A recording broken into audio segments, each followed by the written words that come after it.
shiny over here. Got too much glare coming on my eyes. Wait, you upgraded? Yeah. see, there's this is where Dad rolls. Yeah, I just said there's certain roles that Dad, and that's when you saw a look of I got caught. That's what that look was. You said that picture earlier today. I was shaking my fucking head. They gave me a really good deal on my trade-in, so I was like, yeah, whatever. Yeah, he tried to pitch me this really good trade-in deal about a month ago, and we talked about 3 times. Like, no, I haven't done it. Still sitting in my cart. Yeah, still sitting. All right, I just sent the link in the group. So just take out the quotes, and you can tweet them directly from yours. And it'll make it sound like make it look like you're going live. I need the mouse so I can do Facebook. You sent it where? In the group chat. I don't have anything. Fucking androids. No, I got it. Click my balls. I got it. Copy that and then paste it. I kept trying to send a picture of myself the other day of why I was dressed like what's his face, but because I had no radio signal and I was trying to send via Wi-Fi, it would not let me send because Drew was there. It was like, fuck you. I'm not sending no Apple chest, no damn Android. There, I got it. Only we had AB. He's suspended. And hurt. And suspended. We'd never have it. Oh, he's not hurt. I follow him on Snapchat. That motherfucker like dancing and shit. No, there ain't nothing wrong with that motherfucker. They're just keeping him. They just want him back for the playoffs. They don't give a shit. I like the sit back, shut up, and get healthy. That news come out. It was easy, quick. People were quick to go, hey, you know, Arian said one fuck up and you were gone, right?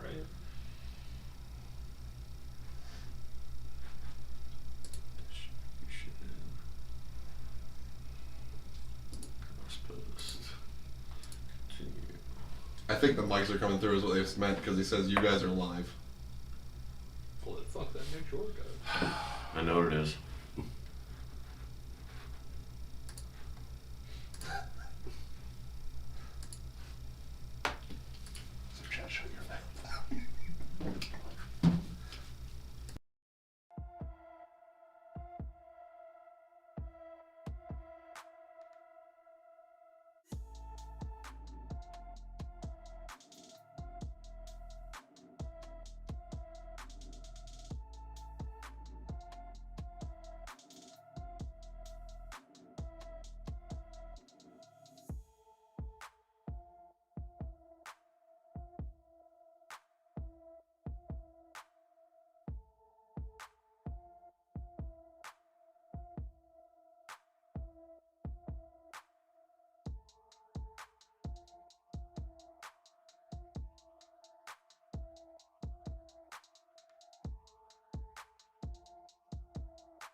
Let's do the damn thing.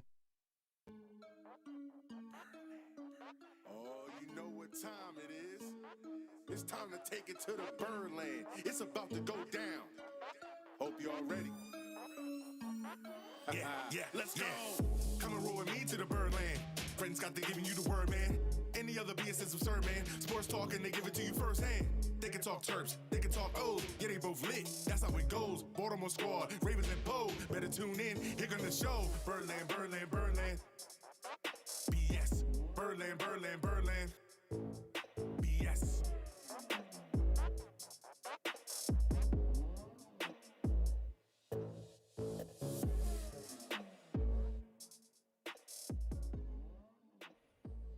It's all about that BS, peeps. What's up, BSers? What is up? Fred Scott, Ryan James, and Drew in the house. Another Full House show. A little bit of a somber kind of vibe going on in the studio. It's been a rough week. Flock Nation.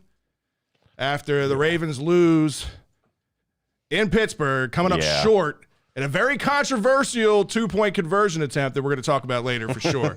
I'm sure everybody's itching to talk about it. We are going to talk about that later. Yeah, we'll sure. talk about it, and then we're going to talk about heading on to Cleveland, where the Browns have had 2 weeks to prepare after their loss at the bank, and they did have another potential loss for them this week as COVID protocols hit, so we'll get into that a little bit later. New York, New York. Terps football squad's first bowl game since 2016 is finally set. Headed to New York. Ryan and I are loading the mega bus and heading up there in a couple of weeks, so we're excited about that. And some big changes, not so good changes to some very good changes to others around the Hoop Squad we're going to talk about.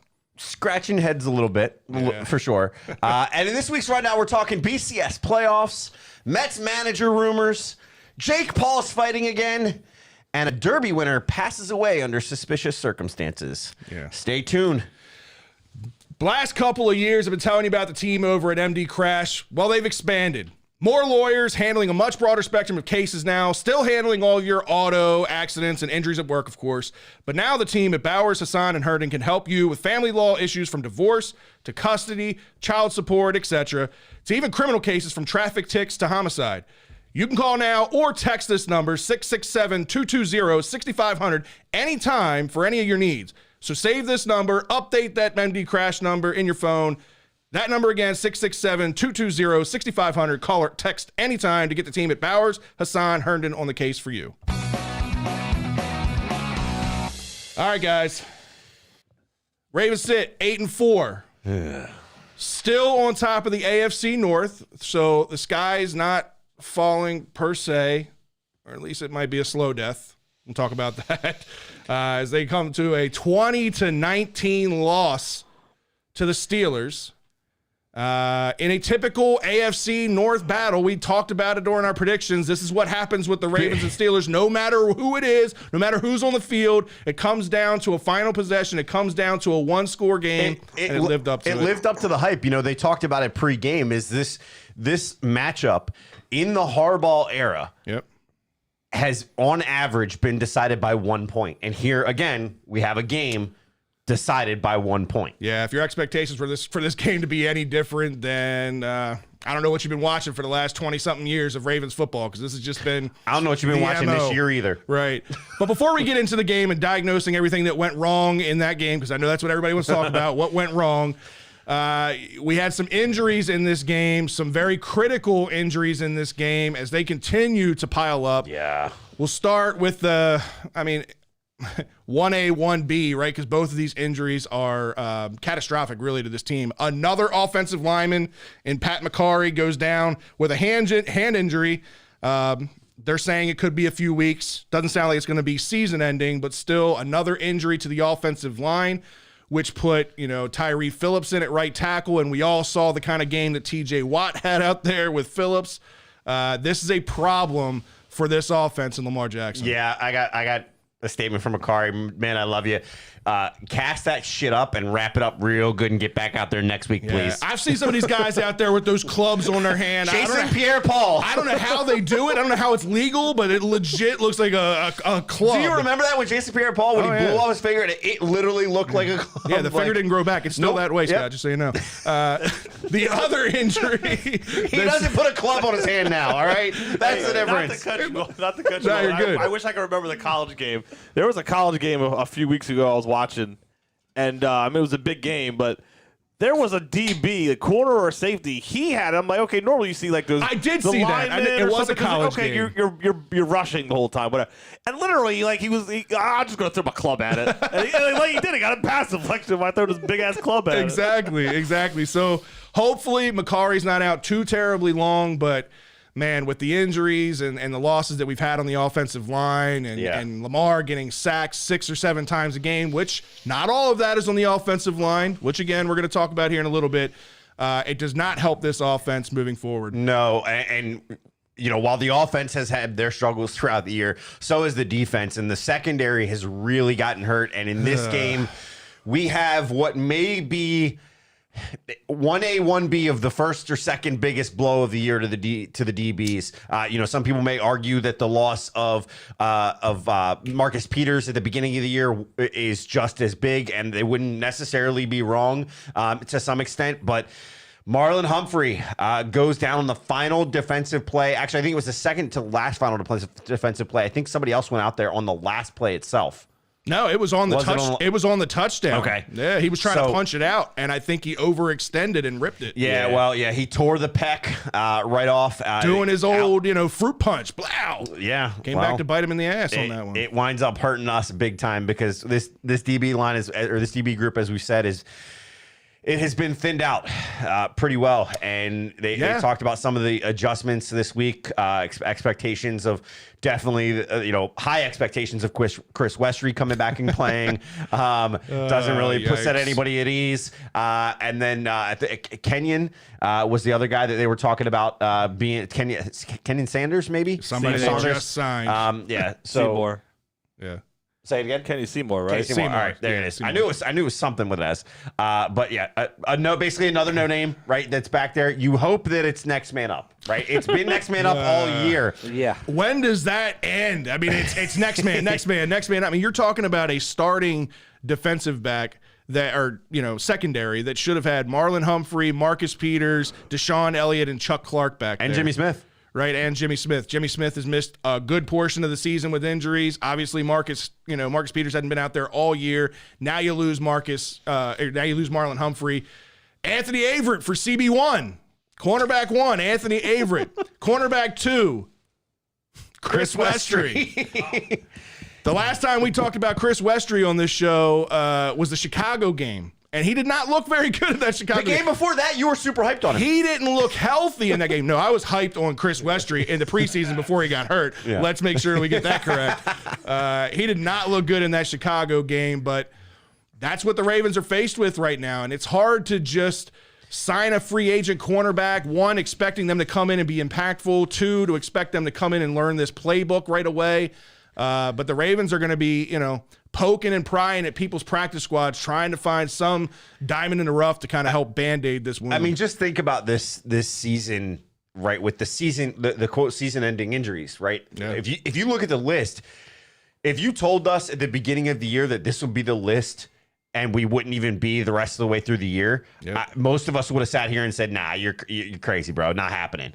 But to say that J.K. Dobbins, Gus Edwards, Justice Hill, Ronnie Stanley, Marcus Peters, L.J. Fort, Deshaun Elliott, Derek Wolfe, and now Marlon Humphrey. Let me put that in perspective, right? There's 22 starting positions on an NFL roster on offense and defense, 11 and 11. That's 9 players, 9 of your starting players that are not going to be a part of this team for the rest of the year. 9. That's almost half of your 22. And to think about this, right? This takes this season to another level when you're thinking about that. Yeah. At some point during this season, I think it's either 13 or 14 starters have been on IR at some point. Yeah. Yeah, I mean, we've seen some bad years in Ravens past with injuries. I think this takes the cake, and it's not even close. Like, this is not just injuries, but these are catastrophic injuries to stars, key cogs of this team. Well, this changes, you know, on all these fronts. It changes scheming, it changes matchups, right? You have to start looking and going, okay, who am I going to put Western on? Who am I, you know, while Avert is CB1, who's more important to cover in this game? Right? You really are sitting here kind of saying, what are we doing? That's why, on the flip side of this negativity, that's why it's so crazy to me to think this team is still sitting at 8-4, considering all these injuries, right? I mean, I said it a couple weeks ago. Going into this year, honestly, I had no expectations. Knowing all the injuries that we had going into week 1, most of the ones that were done for the year, my expectation was, let's just, you know, keep the guys that we do have as healthy as we possibly can. Let's have a productive year. And if somehow we can squeak into a playoff, cool. But to go on this run and be 8-3 going into this Steelers game with all the injuries is mighty impressive. Now, again, this Steelers game, you lose 20-19, but again, it's a 1-point game that you lost. You had a chance to win it at the end, which we're going to talk about that. So it wasn't these losses. Yeah. It's not like you're getting blown out. Like a team with these kind of injuries you would expect to happen. We're losing tight games. We're also winning tight games, right? So this record could be very flimsy one way or the other. But Ravens still sit at 8-4. And we're gonna get into the rest of the season later on and what that's gonna look like and really what these injuries and the implications of these injuries are gonna have on that remainder of the season. Because to your point, we're holding on, right? We are holding on. Let's not forget that. But people kind of need to temper expectations, keep with reality, stay in reality, but also don't forget what has become of the season to this point. We just got a hole in the boat. David says, time to call Engraven to the squad. We got a hole in the boat. I don't think Engraven's in shape to be playing football at all. Maybe flag football like he does every year. That's about it. I think the last thing that we got to hit on before we actually go into the game was the announcement today. And this gentleman, at practice, John Harbaugh made the announcement. Ravens, great video by them. He put out a video afterwards on Twitter and Instagram and everything. Bradley Bozeman is given the team's honor as being the 2021 Walter Payton Man of the Year nominee. And in Man of the Year fashion in his video, turns and says he wouldn't be doing this without his wife because she keeps that organization of his going. And credit to him and his wife. We've been saying this all season. They do incredible work, and he deserves this. It couldn't go to a better couple. It couldn't go to a better person than Bradley Bozeman. There's just so much to like about him as a man. Beyond the football player, he's a great center. He's been great for us since he's been here. He's just a really good representation for the Ravens organization. And this is his second year in a row. You know, this is the second year that he's been nominated for this. And to your point, in the video that they posted on the Ravens social media site, I heard him on 105.7. Heard him and Nikki, his wife, on 105.7 riding over here today. You can tell how much this means to them. I mean, he said that this is probably the most important accolade that he'll ever receive as a player or as a person in his life. So you can tell in the video that like when he was sitting in his car after practice, when he did that video, you could see like he had been some tears had been shed on his behalf because it was so crazy to see it. You know, good on him and good on all the players. I don't know. I did want to bring this up real quick. Have you guys been watching the HBO in the season? The Hard Knocks. The Hard Knocks. It's been pretty good. I've actually liked it, and they had a guy on there who, based on his work with kids, sounds like he should be their nominee. Kenny Young. Great story within that. Go check it out. It's really great to see. But all of these guys and everything they do off the field. I think, you know, Bozeman's getting credit here, but there are plenty of other Ravens that have done stuff in this community. So shout out to all of them for that, but especially for Bradley and his wife, because they have done the above and beyond. So kudos for sure. Now, I've been too caught up in the Man in the Arena, the Tom Brady story, to spend any time on HBO. And I do want to see that, though. That's something I'm going to save for the end of the year. All right, but we got to talk about this game. Like I said, Ravens lose 20-19. Still hold on to first place in the AFC North.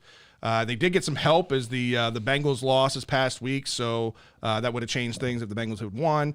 But that gives us a little bit more breathing room between us and them, at least, for a couple more weeks anyway. But we got to talk about it, man, because Lamar and this offense, and I say Lamar and this offense, continue to struggle.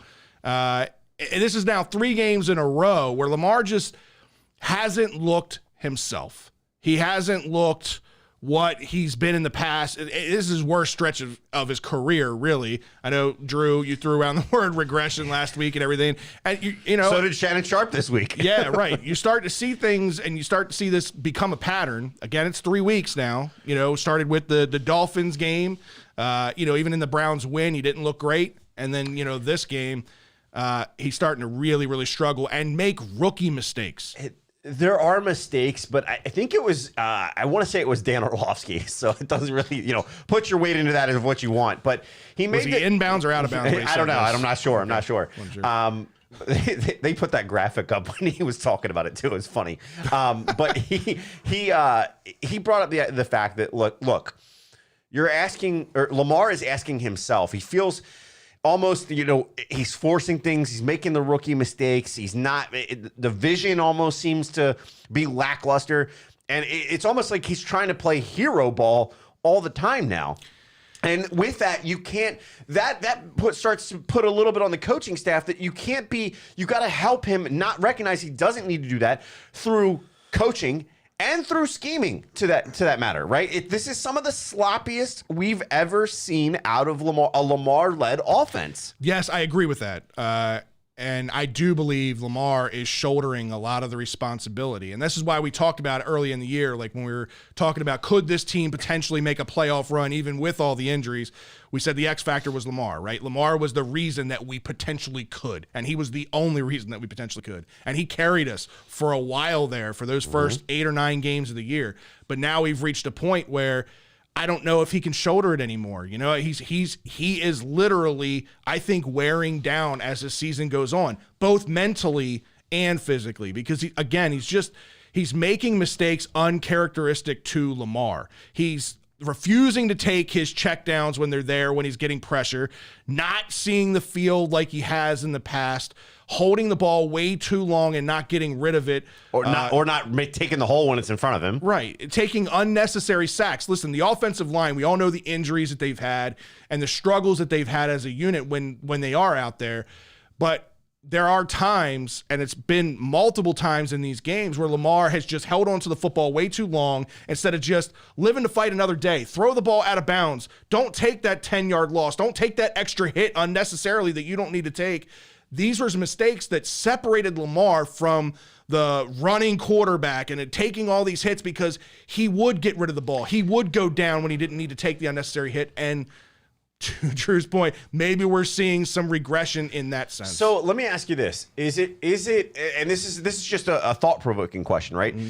Is it regression, or is it the lack of coaching or the lack of whatever it may be, confidence to progress in the fact that how many times do we see him audible? I don't see him making a lot of adjustments at the line. Part of that, in part, in my opinion, it was a little bit better in this game, but it still wasn't where I would love it to be. The play calls are still getting in.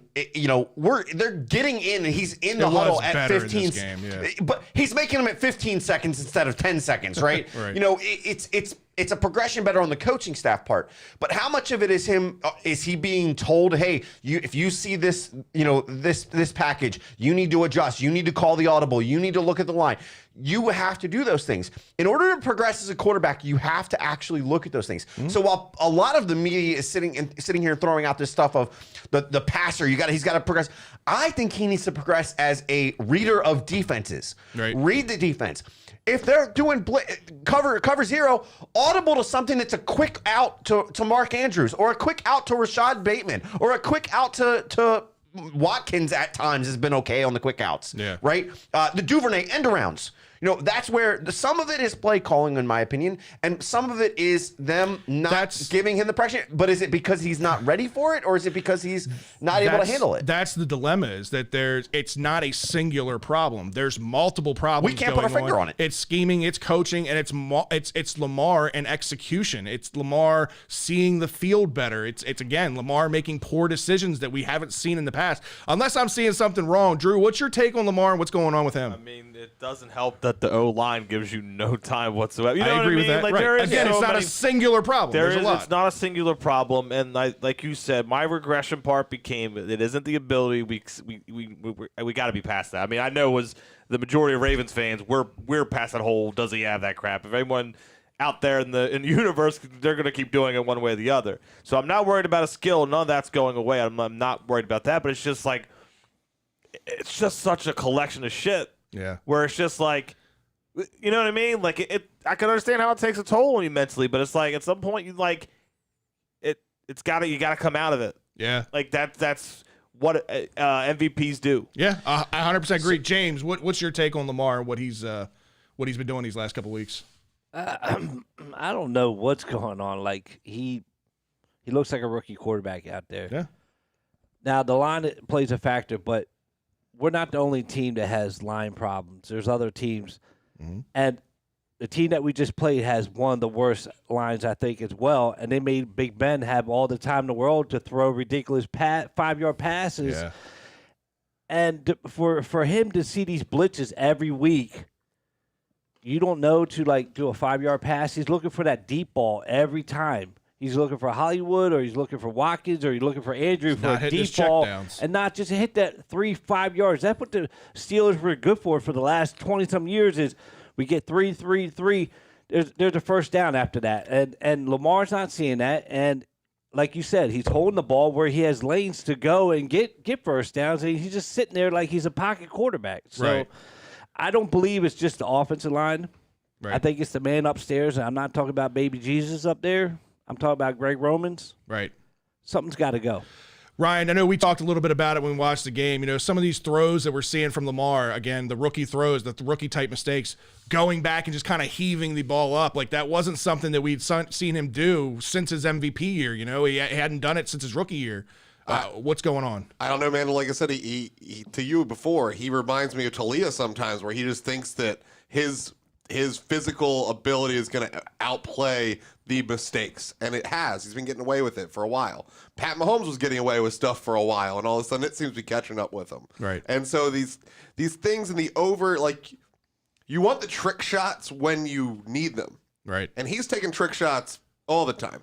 Like, there was the one past Andrews. He actually was a completion, but we talked about how he jumped and threw midair in a clean pocket. Right. There was no need for it. Like, go through your progressions, put your foot down, and throw the ball. There's no need to do a Tim Tebow jump pass right now. Right. And he just never takes the simple move, and it was shown on that 2-point conversion even. To that point, Scott, I mean, that's one of my frustrations is that he plays so much better when he's comfortable and when he's playing confident. And you can see that in his body language. His feet aren't erratic. Again, like you said, he's stepping into throws, and that's when he's his most accurate, and that's when he's lethal with his arm. But when he's trying to make these spectacular plays or jumping around and he doesn't look settled, that's when things become a mess. And I did see a few comments that I did just kind of want to point out here. I think the first one came from Chuck. He asked, is Greg Roman really stifling his development at this point? He's never really stuck around anywhere long term, which is where you start putting and say, okay, it does some of the blame fall on G-Row,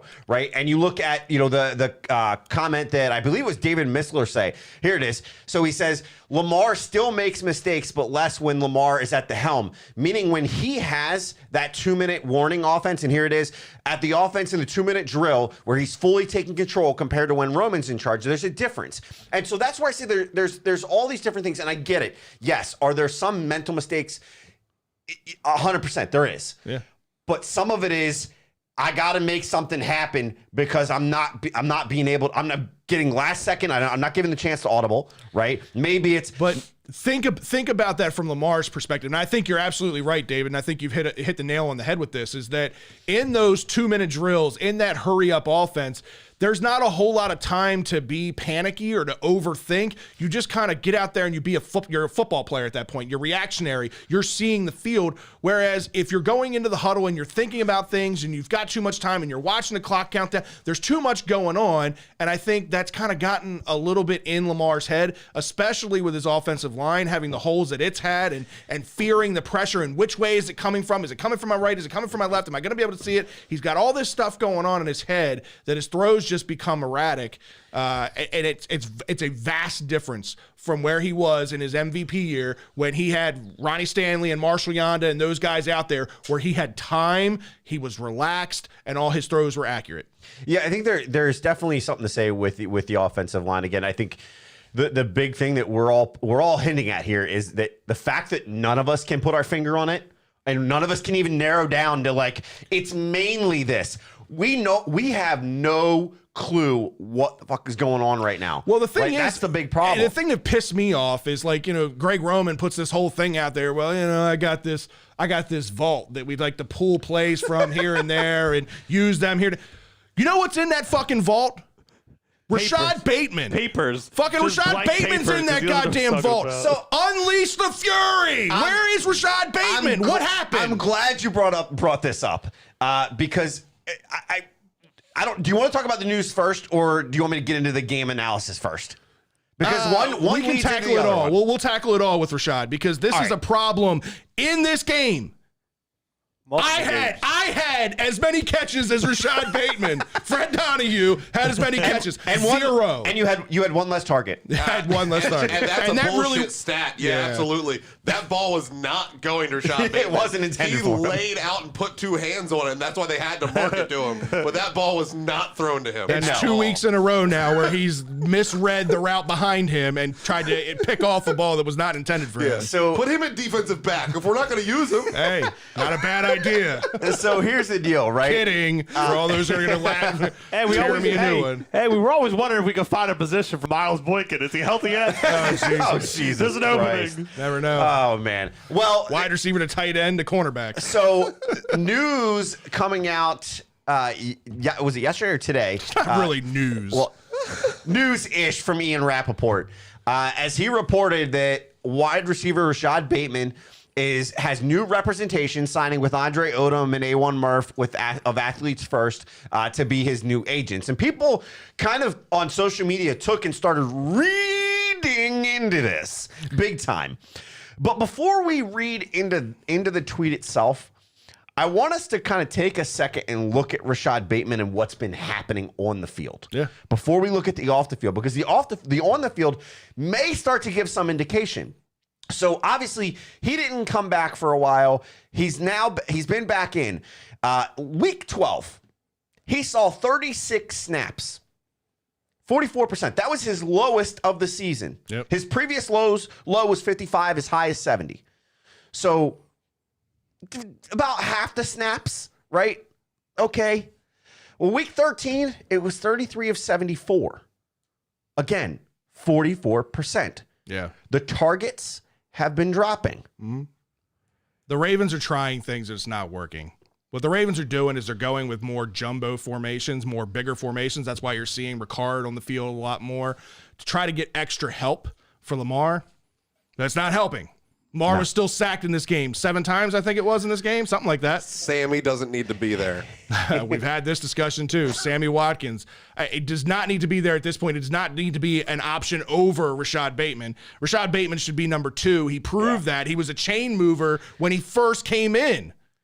He should be advancing, not regressing. Those first 3 games, literally every catch he made was a first down. Exactly. So it's not like, you know what I mean? Exactly. It's not like he's going to just can't just fall off a cliff after shit like that. Right. I think the thing to look at here, and this is what I think fans are looking at and why they're reading into this representation signing. Okay, so before you do that, though, it's not just the fans reading into him changing representation. There was a lot more that went on social media after him changing his representation. So on his Facebook, or I'm sorry, on his Twitter and on his Instagram, especially, that's where everybody's kind of flipping out. He changed a lot of his wording under his name. He got rid of any kind of Ravens tagging in there, Ravens flock tagging in there, got rid of a lot of Ravens pictures. Then the fan base blew up about it, and then he immediately went up and posted like 3 or 4 Ravens pictures of himself out there.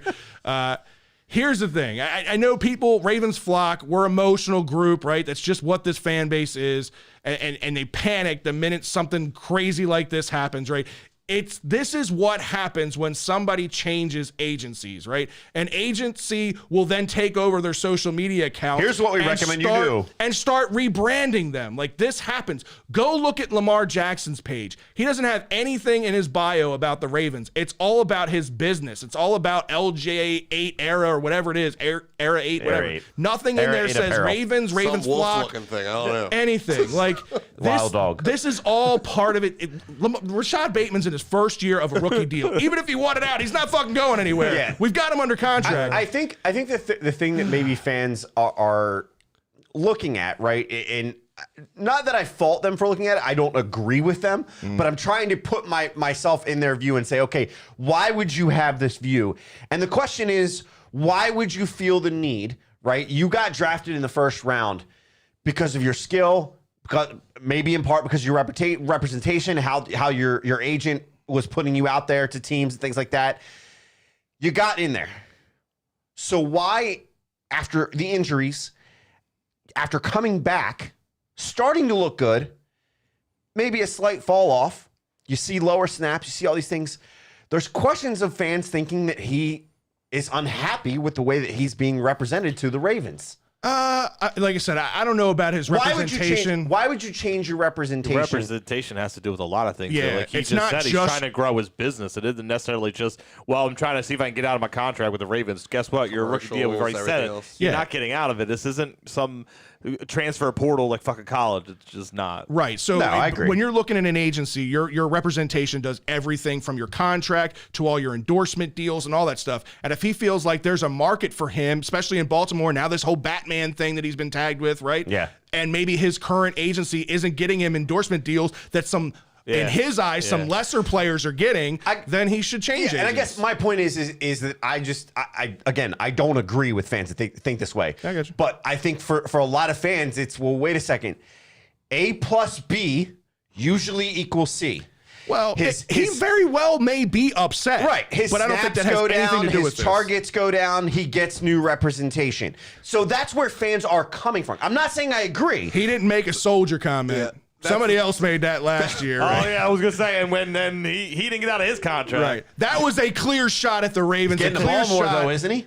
Yeah, a year later. That was a clear shot at the Ravens. That was a clear shot at the offensive coordinator. That was clear, cut and dry. This is just, Yeah, but it worked, did it? Rashad Bateman is another. He's similar to Lamar in his branding and his marketing. He's looking to maximize his name, and his agency said this Again, is probably a step to go. This is That's my all. job on the show to provide another I know. perspective. I got you. I got I'm you. saying I agree. Let's be I just clear want with the that. fans. I want all the fans out there to back up off the ledge a little bit, man. It's not that serious.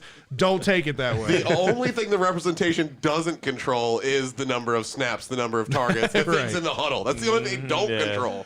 I'm curious to why somebody would say this. Flock Nation says he's getting the ball too much, to be honest. What?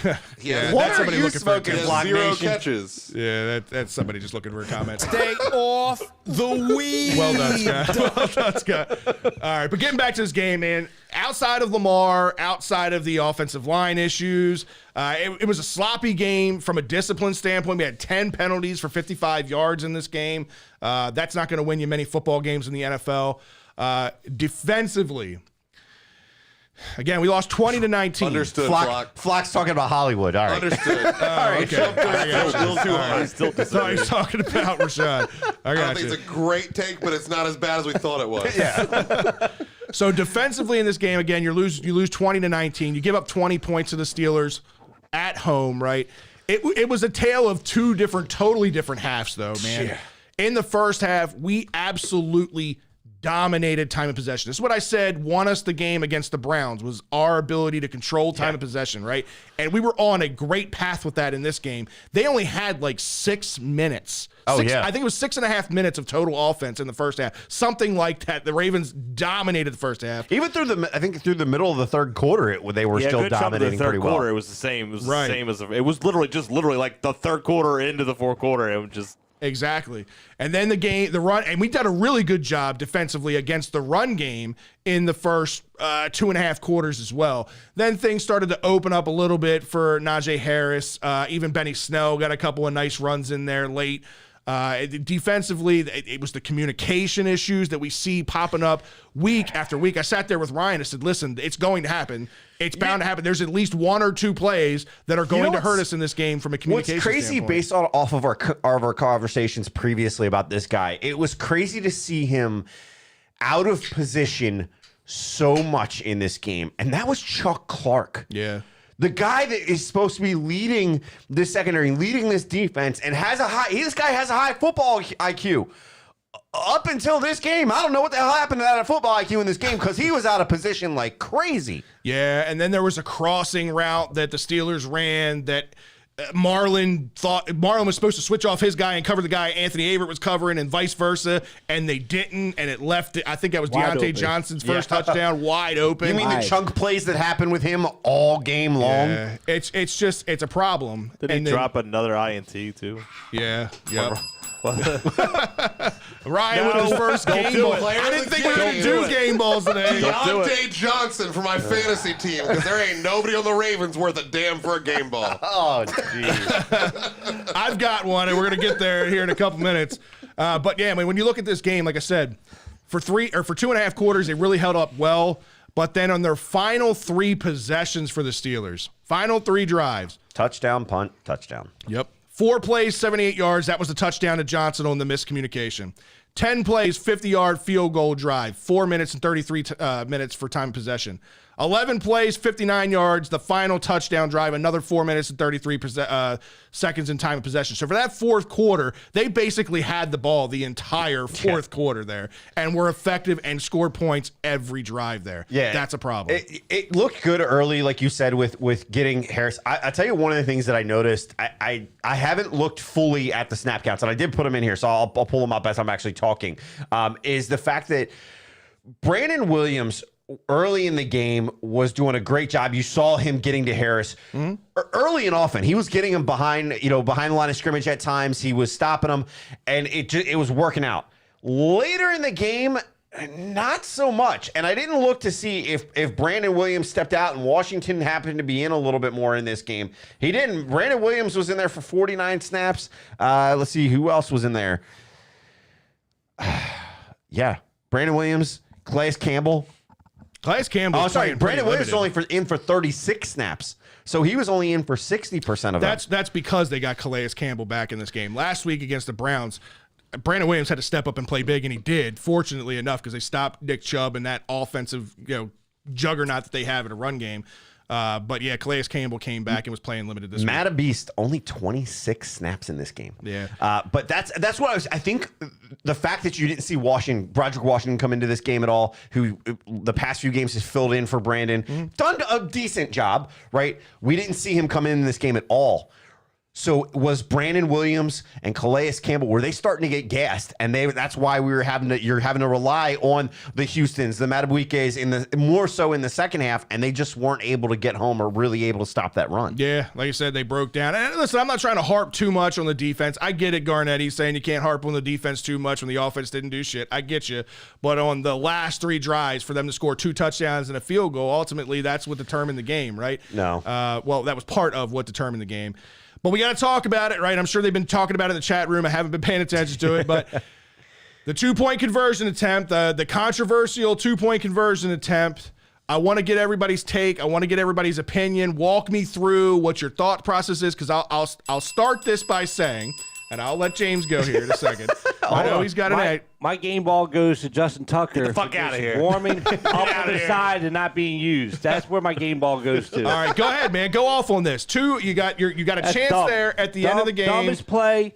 Good. Dumbest play on the road. I can understand that being at home, but dumbest play. You have the elite best kicker in the league. Put in the fucking upright. Like Tucker says, tails never fails.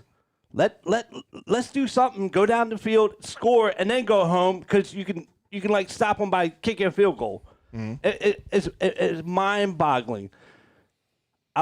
We talked about earlier, like if you guys would have saw me when they went for 2 and they didn't get it, and I don't want to say Lamar threw a bad thing. It was Andrews reach. It was both parts.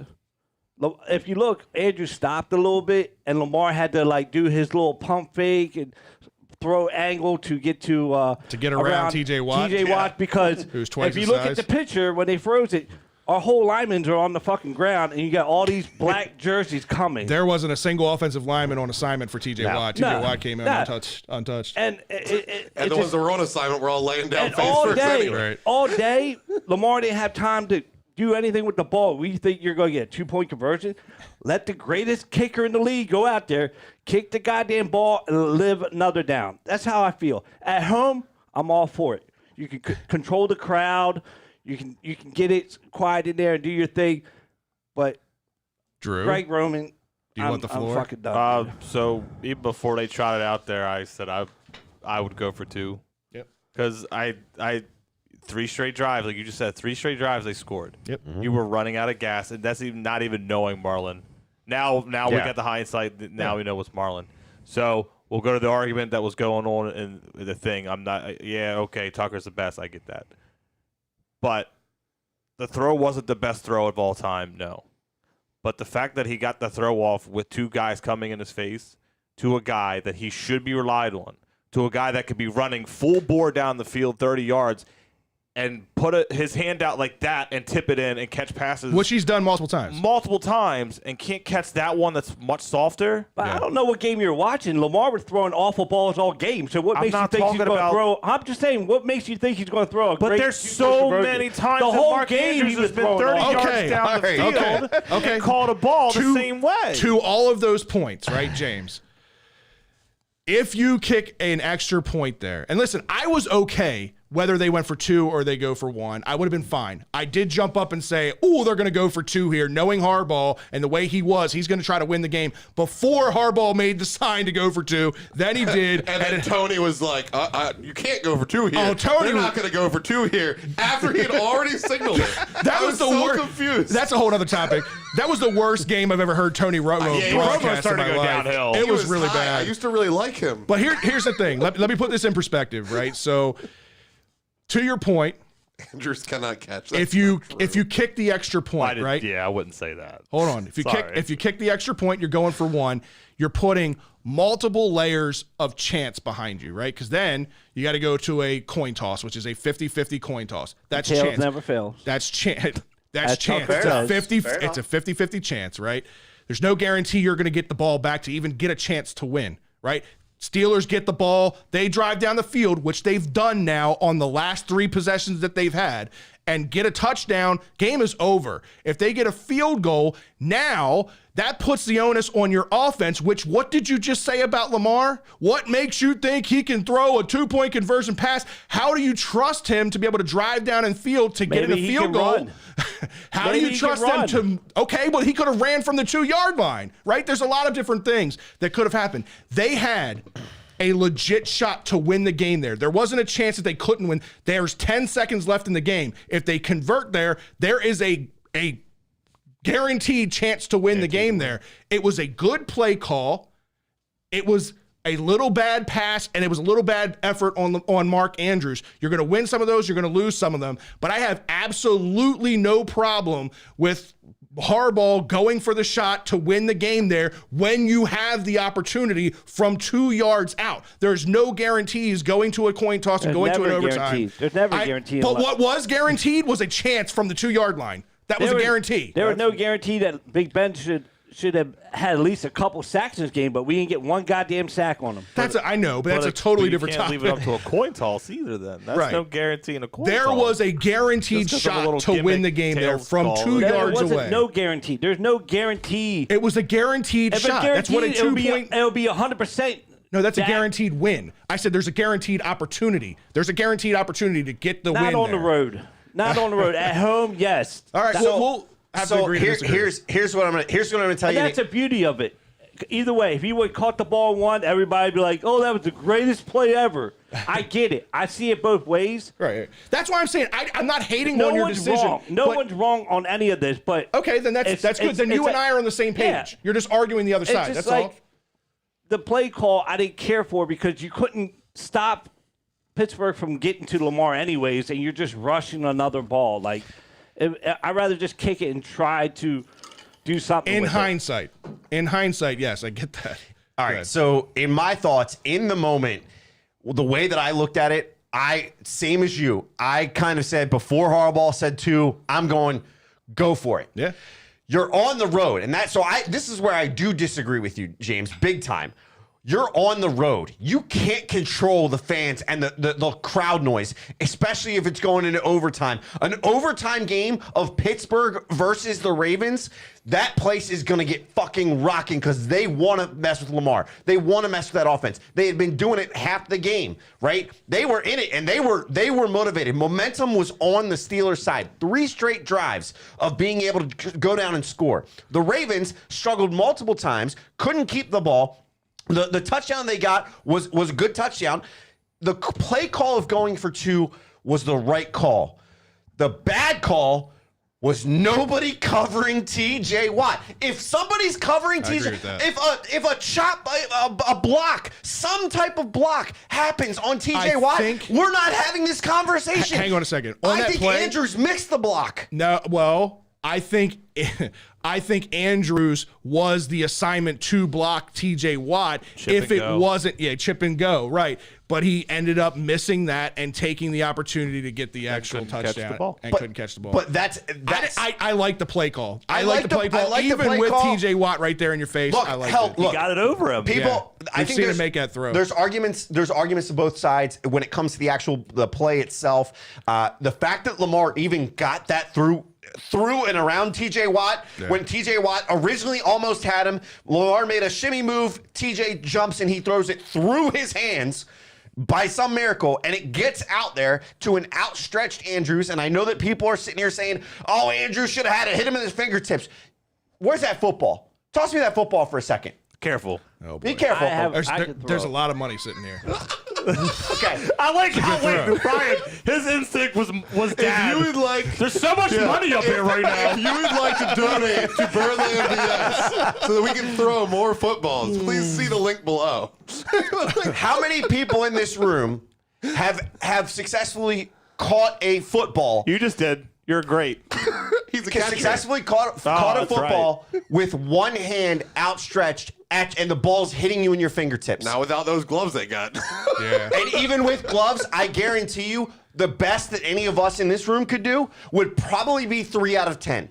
Oh, okay. I got my point behind saying this. We are not NFL players.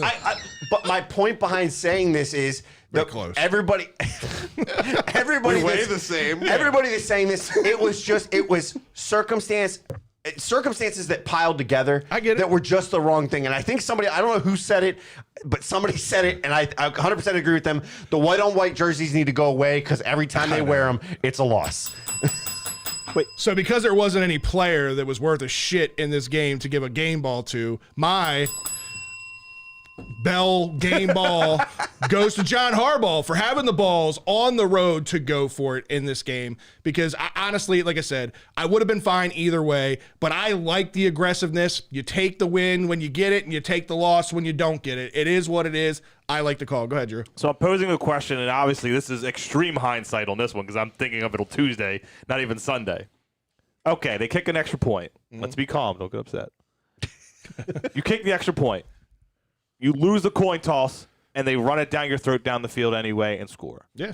Are you more mad at that, or are you more mad that they didn't take the shot? You know what I mean? Right. Or are you more mad that they took the shot and missed, or are you more mad that they didn't take the shot at all and they ran it down their throats because that's what they did the last 3 drives? Because now your top corner ain't even there. Right. That's everything is in hindsight. Everything is after the fact. If we win the game on a 2-point conversion, it's the best decision ever. We're not even really talking about it. We're just talking about the Ravens barely winning in Pittsburgh is what we're talking about. Jacob says Go ahead, if Ryan. Harbaugh actually has balls, he'll fire Roman and jumpstart the offense. Nobody's getting fired. That's what And we it's got. not going to help at this point in the season. We also had the chance. We almost we were talking about a whole different play that they blew when we were losing our mind. They wouldn't spike the ball. They ran off like 32 seconds with a 25-yard spike, basically, because they couldn't get anybody lined up, and then threw it at the feet of Andrews in the end zone. The fact that they can't get under center and spike the ball, because apparently Lamar is scared of another man's genitalia and doesn't know how to put his hands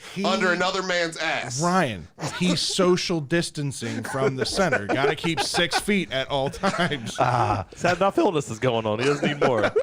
Well, I do have to say one spot in this game that I was okay with was we did see a few designed runs for Lamar in this game that we haven't seen. And then Freeman getting the majority of the carries in this game. Yeah, there you go, Drew. I really like that's what I thought you were taking before you went to Harbaugh. I wanted to do the Harbaugh. We were Go ahead talking with earlier. it. It isn't amazing by any stretch, because if you look at the average, it's 3.7 yards per carry. But obviously, he dominated in the carries because outside of Lamar, Murray had 2 or 3. Murray had 2, McCrary had 1. McCrary had 1. Tyson Williamson, so you look at the yards per carry, it wasn't amazing. But if you actually watch the plays, there were a handful of plays where it was like good vision. You said it early in the group chat. Good vision where he wasn't just running at the pile. He was getting around. Now, some of that, a lot of that was 3.7 on average. Too. I'll say that they were missing tackles too, but he did have an 18-yard run. And then it wasn't even just the runs. It was every one of his passes weren't for no gain. Right. Every one of his passes were for a gain. Like, no, it's not amazing, and he got another touchdown. Yep. So, no, it's not amazing, but considering he's not J.K. Dobbins, he's not Gus Edwards, and he's also Rans at this point of the season where you shouldn't expect a guy like that to even matter. He mattered. I see you, Steven. I ride or die with my guy. I don't care. Lamar to the end. And you hit Lamar the ball before I got the chance to. Because I thought he was going to do it the whole when we were. I was sitting on Harbaugh the entire time. He's the guy that I would give it to because, to your point, if you had to, 3.7 yards per carry. We're looking at that going, run the ball. If he's getting 3.7, 3 runs equals a first down, right? That's what we're all saying. The other fact is, to your point, 5 receptions for 45 yards, averaging 9 yards a reception out of the backfield. That's what we've been looking for out of one of our running backs to be pass catching and being able to get the little bit of chunk yardage here and there. He's starting to separate himself from the pack with that group of running backs that we have. He's getting better every week. And he doesn't look banged up like after like a few plays. Like, you know what I mean? Like every now and then a guy like his age, like you'd figure there's a play in the third quarter where he looks gimpy, you don't even know if he's going to come back in. But we have a new dog in the house now. I said to Ryan, Nate McCrary, he got a little bit of work in this game, not a lot. I said to Ryan during the game, he still has his shiftiness about him. He still has the quick twitch moves. He doesn't have the I can get around the edge and turn it up the field speed anymore, but he knows that about himself, and he uses that kind of quick twitch to get himself an extra yard or two, and that's how he's able to get this. I think he's averaging like 4.2 yards per carry on the season as a total. He is getting better, and I really like his prowess as a potential third running back option next year when Justice Hill is gone. I've seen that a little bit and Gus too. Edwards and J.K. come back. The other guy that I just wanted to bring up his name. He's not a game ball, but I think it's something that I like to continue to see more because I'm not seeing a lot that I dislike out of Devin Duvernay.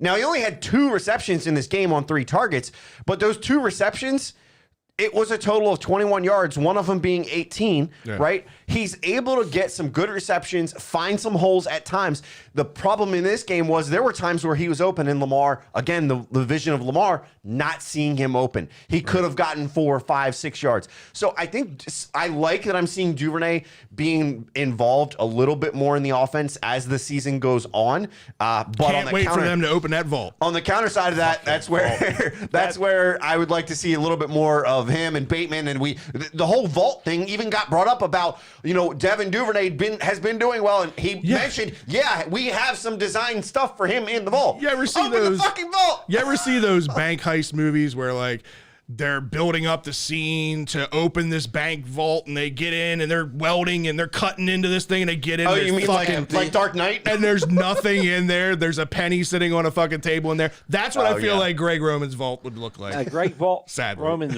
vault is his just clearing the locker when he gets kicked out. That was some like when he talked about the vault, and that was before the game. Yeah. When he talked about that vault, that was some of the dumbest shit I've ever heard in my life. That is some more Marty Morningwig. Yes, that's exactly what I thought. Dude, Morningwig. Morningwig did say something like that. I am in no way going to defend Giro, but he at least shows like glimpses because like I think he caught a decent game with the Chicago game, and that wasn't Lamar. That was Huntley on the fly. You see glimpses of stuff where like. Yes. Do that more. But then when you start to go back to that G Roman shit, the shit that everyone doesn't like, and then you throw out the vault shit. Once you say the word vault, that's right then and there. You should go. Hey, you gotta go. So I got to bring this up. Ryan brought up the comment. This is actually something I hadn't really thought about yet, but I figured somebody would bring this up. I can't see the name. Ryan, you got it? J.H. Janazib Ali. I know you wanted me to say that, Fred. You just wanted to sidestep that shit. I could clearly see it. Let Ali. me know if I nailed that one. He says, tag Lamar for next season as I'm not sure to give big contract and cripple our cap space for next year for him.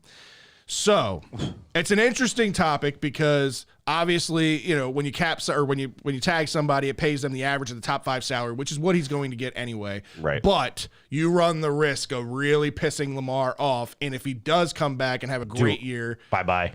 yeah, You don't have to cap He could him. potentially leave. You don't for have another to cap team. him. He's in his. They They're going to pick up his 5th year They already option. picked Oh, it that's up. right. Next So year the is his tag 5th year is a- option. We Right, can it'll talk be about 2 it years to from now. 2022, but yeah, Right. sure. But That's right. Yeah. All right, we'll save that for next year then. All right, so let's take a quick look at what this has done. But real quick, someone brought up in chat, and it has, what happened to Hurst? He requested a trade.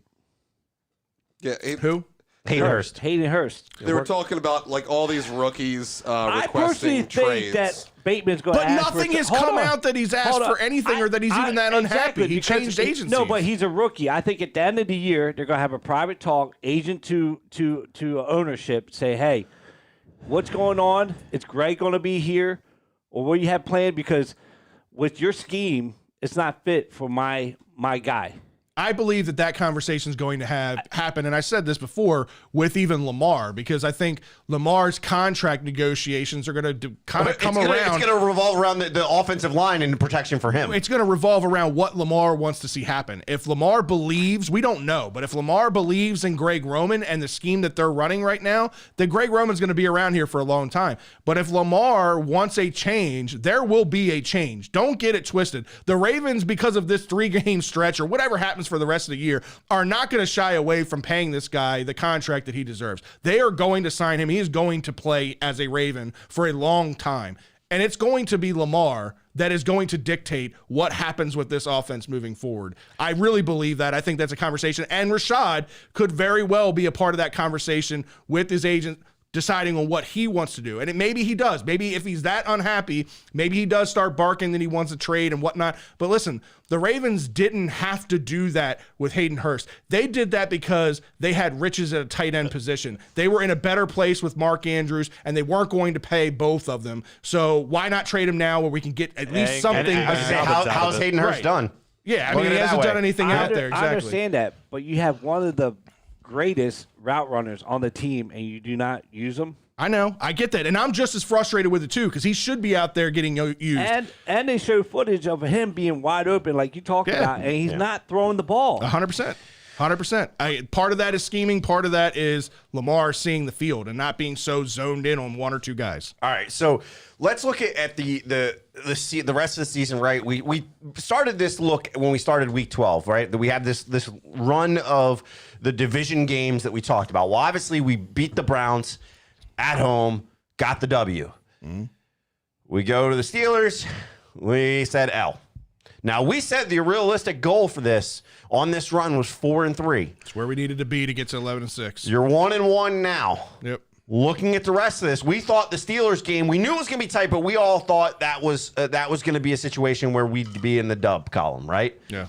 Now, with what you're seeing, what you saw in that game, knowing that Marlon's going out, how does that affect? Is 4-3? Are we looking at that being realistic still?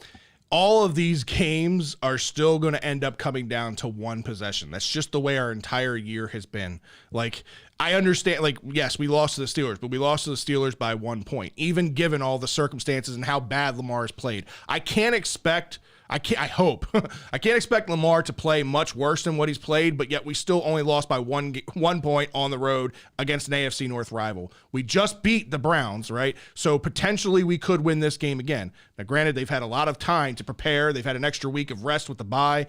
I don't feel confident about it because the offense hasn't shown improvement. They've gotten worse over this 3-game stretch.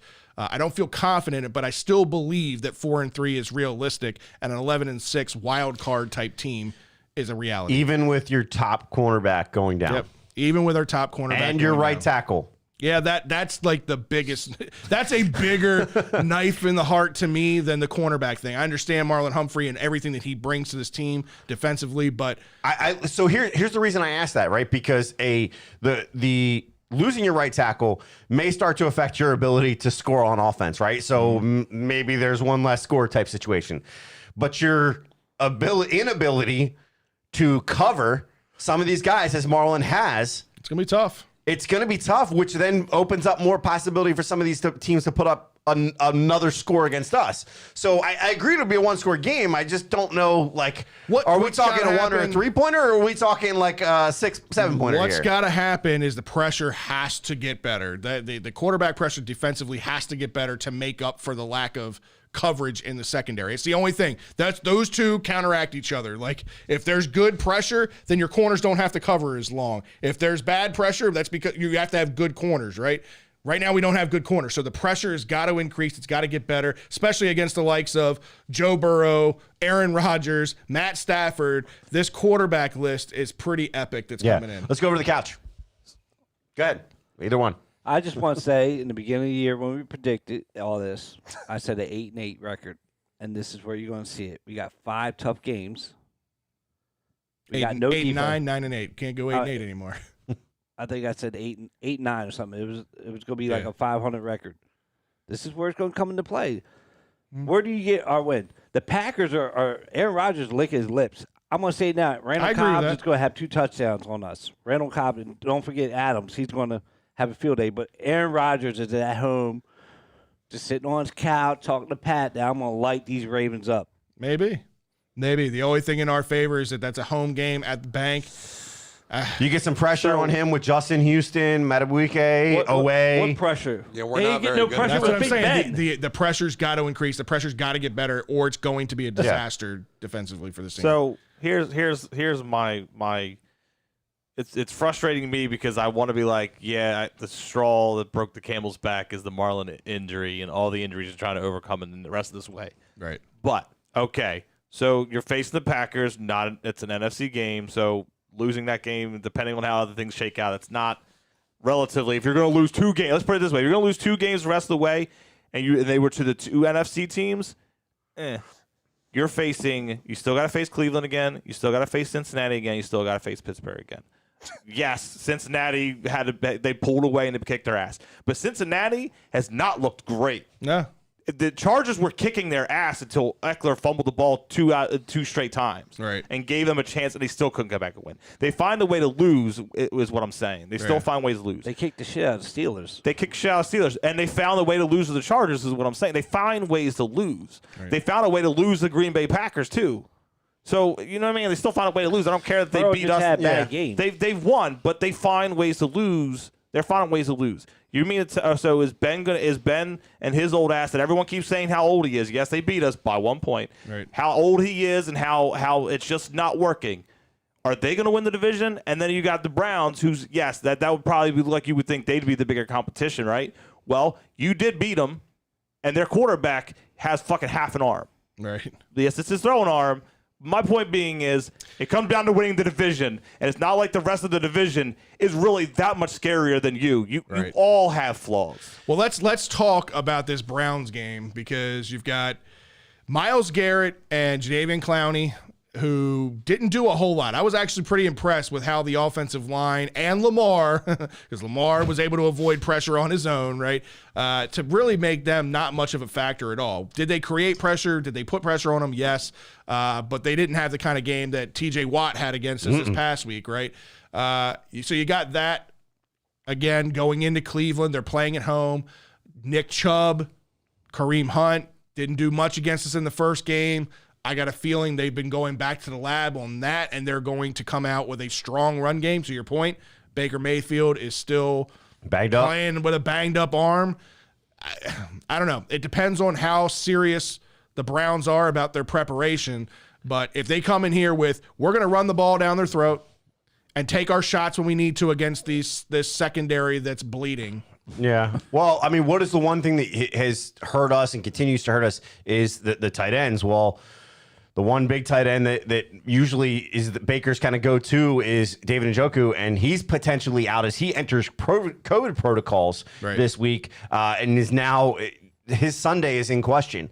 So I believe if he tests positive again at all this week, he's done. He's out. He can't play. Right. So we'll see what happens with Austin that. Hooper time. Yeah, I mean, then it makes it easier for the linebackers to figure out who they need to cover, right? Hooper has been impactful at times, but Baker tends to lean towards Njoku a little bit more. So what does that do for this? We were able to cover Njoku a little bit better last time, which forced the throws to Hooper, made him a little bit more predictable. But this is going to be a game. Look, the Ravens are underdogs in this game. For the first time in a few weeks, the Ravens are underdogs by 2.5. Justified. On the road, with all the injuries and everything. Right, justified. exactly. With everything that's going on, I think really we're going to see the secondary potentially get tested.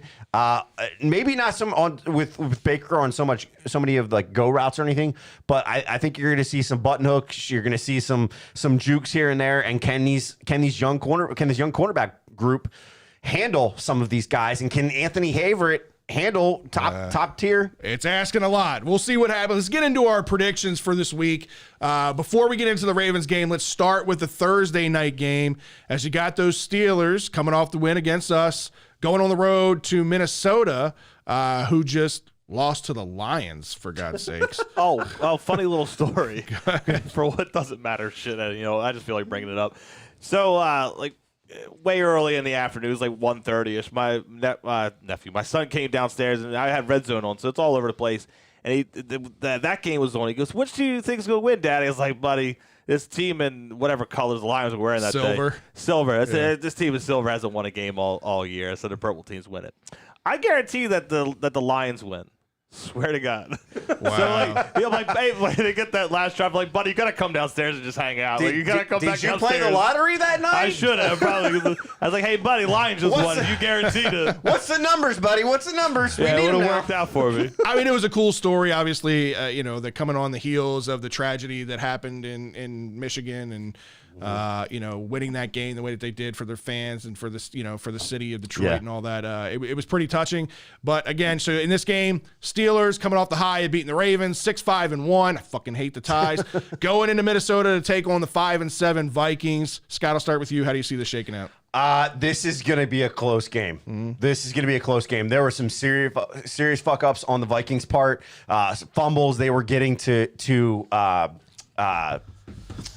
Cousins almost all game, right? And we saw what TJ Watt was able to do, and this defensive front was able to do to our offensive line. Right. If you can have the Lions get to your quarterback like that, the Steelers are going to have a field day defensively. Yeah. I don't know that they're going to be able to put it all together offensively. I got the Vikings squeaking this out by 1, 24-23. Close game. It was a flip of the coin for me. But Vikings is where I'm going. I'm not far off with you. I believe this is going to be a very close game. I was kind of back and forth on which way I was going to go with this, but they don't have Dalvin Cook. Alexander Madison's still a very good running back, don't get me wrong, but they don't have Dalvin Cook, who is their number one star, right? They lost Adam Thielen, who he's going to be out now, and they've got Justin Jefferson, who is still doing Justin Jefferson thing. This kid looks absolutely amazing, even out there by himself without Adam Thielen out there. So I think Jefferson and Cousins will be able to do enough to kind of keep them in this game, and I think the Steelers will do enough on the ground against this team. I think Najee Harris has a big game in this game. Also, look for Pat Freiermuth to have a big game. PSU. Freiermuth, I think, has a big game against the Vikings defense. I've got the Steelers winning this. I hope the Vikings win, but I got the Steelers winning at 27-23. Drew or Ryan? Let's go to Ryan. Ryan, what do you got? All right, I don't think it's a close game, and I don't have the Steelers winning, but my record's not great, so who cares? I got this as a 24-13 game. I think Justin Jefferson's going to drop a 2-hundo burger on him. He was damn close last week. The man looks unstoppable. I think that the Steelers are not good. We are just terrible, and the Vikings are going to show that. Best 16th round draft pick in a fantasy draft ever, Justin Jefferson. What's the score? 20. I think I already said it, but 24-13. Okay. All right, James, we got. Fuck out of here. I have this as a, it's a Thursday night game. I think both teams are who they are, and I just have the Vikings winning this game 31-17. I think it's going to be Cousins just throwing the ball, screen passes to Madison, and I think they're going to just have like a big bounce back game compared to the Lions. Yeah. All right. I like it. Drew, what do you got? The Vikings always find a way to lose games. Yep. So I have the Steelers winning 24-21. And I think this is another one of those, like I just said, the Vikings find a way to lose a game, and they lost to a winless division rival. Yep. And they also, the other two teams they're going against also tied against that shit rival. Breaks spirits, though. You know what I mean? Like, that shit breaks spirits. Yeah, like the Ravens and that and finally Steelers. gets coaches fired when they do break spirits. So I think their spirit's going to be broken, and it'll be fully broken when they lose this game. I got you. All right, so let's take it to the Ravens game as they take on the Browns, 6-6, coming off that bye week. Fred, we'll start with you. Where you got this going? You drinking the purple Kool-Aid this week? No. And I'm not. Here's why. The Browns have had 2 weeks to prepare for this. They're at home. Nick Chubb, Kareem Hunt are pissed off because they were held to basically nothing in Baltimore. Jarvis Landry, Austin Hooper, whoever the fuck wants to line up at wide receivers, Donald Peoples-Jones, licking their chops against this bleeding secondary. There's going to be a lot of points scored in this game. I think Lamar Jackson is also pissed off. I think Lamar Jackson will do enough to keep the Ravens in this game. But I think the Browns end up pulling this off because they're at home and because of all those factors, 30-24. Okay, let's go over to the couch. Drew, what you got? I drank the Kool-Aid, and I don't give a shit about saying I drank the Kool-Aid. Because if you're going to win, like I was just saying, if you're going to win games, win the division games. This is a division game. I get your point that these guys are top-tier running backs. Yep. They are. Mm-hmm. But that's what the running game has been doing. Now, yes, if you attack the secondary, you kick their ass that way, which, yes, we're bleeding there. But I don't think you're going to really be able to run the ball. Can I just sell you on something to try to sway you the other way? I'm not going to sway. It's 30-28 Ravens. Just hear me out, right? So the other side of this is because that secondary is bleeding so bad, they're not going to be able to play man coverage, right? So they're going to be asking a lot of help from the linebackers, which means they're not going to be able to load the box, which means it's going to be one-on-one, our beat up offensive line versus our defensive line versus their offensive line, and Nick Chubb and Kareem Hunt. They get to that second level, it's daylight from there because that second level again is going to be back in coverage more. Yeah. You're going to see Tyus Bowser in a lot more coverage than you would normally see him because of the secondary having the issues. That's why I think Nick Chubb and Kareem Hunt are going to have such a big day. I'm going to stick with the I got you. I'm going to stick with the Kool-Aid. Not on top of that, like, I can't play catch-up anyway, but I might as well try to play catch-up. All right, James, what do you got? All right. So they're going to Cleveland. Last time I checked, when you go hunting, you wear orange out the woods. Jesus Christ, here we go. Cleveland Browns are probably going to be wearing their orange jerseys that day. And the Ravens are the deer that's been shot. The deer that's been shot. For me or him? And it was a flying bird. Shoot it out of the air. And they're going to be going out looking for that I'm afraid deer. to hit something. So it's going to be an ugly game. It's going to be 41-21. I'm with Fred with this run game. Chubbs, it's going to be like, they're not going to stop me like last time. And it's going to be an ugly game. Yeah. All right, All right, Ryan. Yeah. Fire up your Donovan Peoples-Jones for all your daily fantasy. I'm not scared at all. I have not played any DFS this week, and I might just fire it up just to take my shot on him because I think it's going to be rough. I think you're right. I think that we're going to have to suck up on this run. We're not going to be able to. They're going to be beating us, and then you're going to get these deep shots, and I think he's the man to beat us. I mean, they're all going to beat us because there's just no one left. I disagree with your fact that the bigger injury is the tackle. I think that you've made the point before that you have Lamar, the superhero, that just kind of erases problems. Well, there's no superhero on defense that's going to erase these problems. It didn't erase the problem last week. It was 7 sacks. Yeah. I mean, you can't do it all the time, but at least like I could get your argument about like if we make the playoffs, it's all cool from there because Lamar could just go on a run. Well, but the other side of the ball is gone too. So like, what is he just going to win every game 42-35? I can't see anything coming from this season. I think that we're just too damn injured. We're the 49ers of last year, and it's just over. So just pack it in and put the practice squad guys in, right, Ryan? I don't want to see Andrews get a blow an ACL or Lamar or Pat Ricard. I mean, look at what we're Fred, dealing have you with. been watching this lately? That's what we're playing with here. I 100% will be packing up anything worth anyone worth anything. I just... It's a lost season, and somehow that's true in first place. I don't get it. All right, Scott, what do you got? All right, this one was a tough one, and I went very similar to the fact that with the Steelers and the Vikings game, I have this being a 1-point game, and I'm drinking the purple Kool-Aid on this. This is your second 1-point game in a row. Second 1-point game in a row. I think that the Ravens are able to just slightly pull it out. I think Lamar knows where his ability to kind of step in and beat this offense are. I think out of necessity, we need to see some adjustments in scheming on offense. Right. I think it starts to happen in this game. I think that vault opens up a little bit from an offensive standpoint. Tumbleweeds. From a defensive standpoint, I don't think we've seen Baker throw the ball deep often here in the past several weeks because I don't think he can. I think his body is taking a beating and he can't handle that deep ball. I think that front seven can get the pressure on him and keep it on him and be in his face and be batting the ball down and not have to worry. And almost to an extent, Wink's gonna have to blitz and do cover zero at times to cover and hide the fact of the bleeding at quarterback. To that right side, too, because you don't have Conklin anymore. So what's your score? 21-20 Ravens. So you see the Browns at home with the Ravens defense, as hurt as they are, only putting up 20 points. Do you hear what he just said about Conklin? What happened when Conklin went out last time? Yeah, but that's it was a low Browns scoring. offense. That last matchup was a low scoring game. Yeah. Again, losing Marlon Humphrey, having Chris Westry out there. It could still be an ugly game. Or it could be weather. It could be it's Cleveland. Yeah. Look, it's true. Weather could change everything. We saw that last night. I called that one. But again, this is one of those things that, as I said, it was a flip of the coin. It's a tight game. This isn't a blowout, right? All right.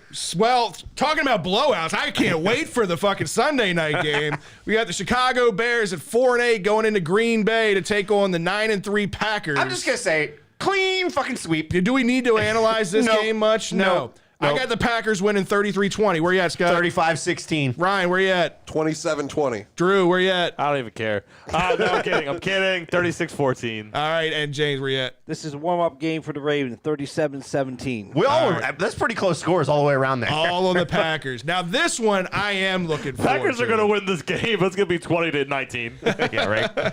This is the game I am looking for of all the primetime games. Monday night football game. You got the 8-4 Rams going into Arizona to take on the 10-2 Cardinals, who are now healthy. They got Kyler Murray back, who I almost regretted keeping on the bench this past week in fantasy football. I gave Fred a lot of shit about leaving him on the bench, and then he went off. We have a team together that we drafted together. We left Kyler Murray on the bench because I wanted to see him come back and be healthy and put Matt Stafford in. Yeah, well, it's because our wide receiver options last week were limited, but ended up putting Matt Stafford in. Stafford did good. Now you got these two guys going at each other in this game, right? Can we start both?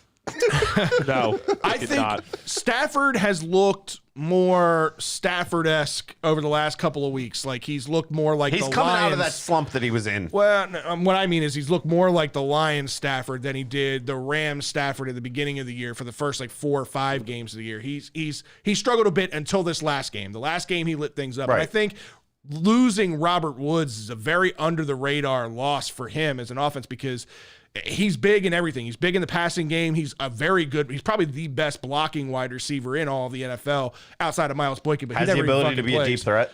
yeah, right. He's an all-around good wide receiver. This is going to be a high-scoring game. It's going to be a fun, entertaining game. I like these two coaches going at each other, and Cliff Kingsbury and Sean McVay. I think the Cardinals, though, at home, do enough to win this 34-31 by field goal. All right, I've got this being a very strategic game between the two as well.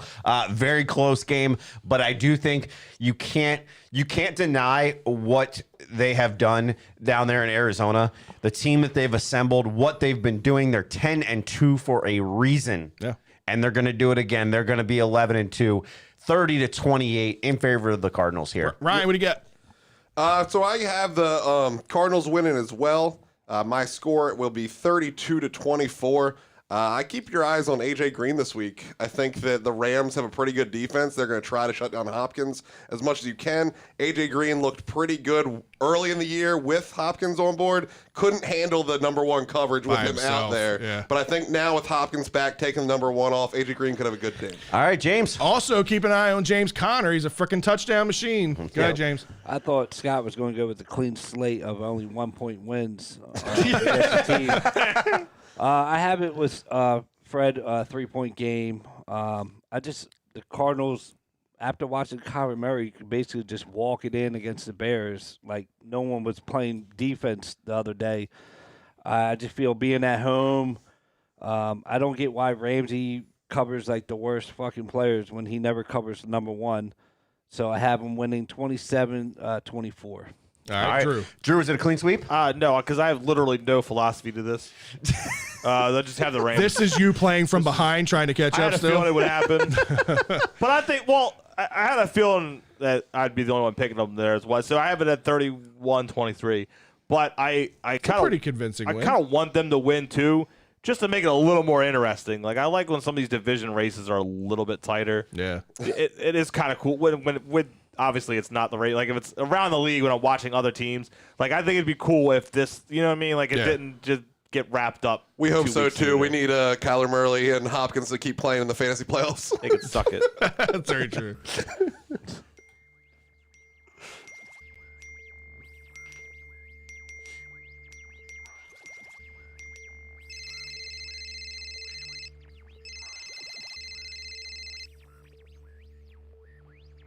All right, Ryan, it's the liquor stop social media shout out. That's what we're going to do now is we're just combining these two things. Just makes it easier, faster. I haven't had a chance to really pay a whole lot of attention to the chat room except for when people have been talking. What's been going on out there? Who's in the chat room? All right, we got David Missler, Nick Short, Chuck Summers, Flock Nation, Kamal Porter, Red, White, and Dude, Joe Carlozo, Adi Mahood, Travis Whitfield, William Sable, Garnett West, Jonathan Hunter, Jacob Paul, Craig Zero, Jan Marshall, Stephen Schenk, Sherry Reedy. Jan Marshall? Isn't that I don't know. That's not a Brady Is that a bunch. Brady bunch? Maybe Justin Her Marshall name's is Jan using his Brady, wife. by the way. Diggs 9876, Mark Bellhurt Jr. and Livin Leggin. We got I think that's legend. Yeah. well. I don't think it is. There's an IN. There's not a second G in there. That's called slang, Ryan. Any good comments? Yeah, we got some good comments. Adeet, as always, bringing the fire. Did Chuck Clark intentionally jump off sides after the 2-minute warning? What did I say? Yeah, Fred called that. Actually, before it happened, I believe. Yeah. You said that jumping off sides here. Yeah. And then kind of broke down why. Do you want to break down why Yeah, I'll here? quickly break down that why, right? So it's second down. It's what, a minute and 40 or something. minute and 50, something like Right that after left the in the 2-minute game. warning. It's second and 8, I No, think. 2. Yeah, because it gives them the was under first down. 5. Oh, yeah, it was Second under and 5. 4. Yeah, Second right. and 4. It was second and 2, second and 3, something like that. a 5-yard penalty there forces the first down, but also makes it first and goal so that they can only have 3 plays at that point. So if you use all 3 of your timeouts there, you'll still have over a minute to try to drive down the field. That was a very heads-up play. I don't know if that was on Chuck Clark, if that was on the coaching staff who told Chuck Clark. That was So Harbaugh was asked Harbaugh was asked about this. Yeah, there you go.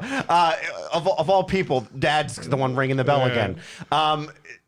He was asked about this, and he said the fact that it was he kind of left it to chance and said, "Oh well, you know, it wasn't anything, right?" He put it off to the side and swiped it off. But I do agree with you. I think it was Chuck. He didn't hesitate. Yeah. There was no hesitation. And it wasn't like he just barely came into the news show. He laughed. He laughed after he did it. He knew what he was doing. He jumped like 4 yards out there. He knew what he was doing. That wasn't Harbaugh. Harbaugh's awful. I think it was truly. Wait a second. That was defense. That was all Wink. Could have been Wink. What about the time in the Super Bowl when they had Cook running around a whole bunch until people got close to him?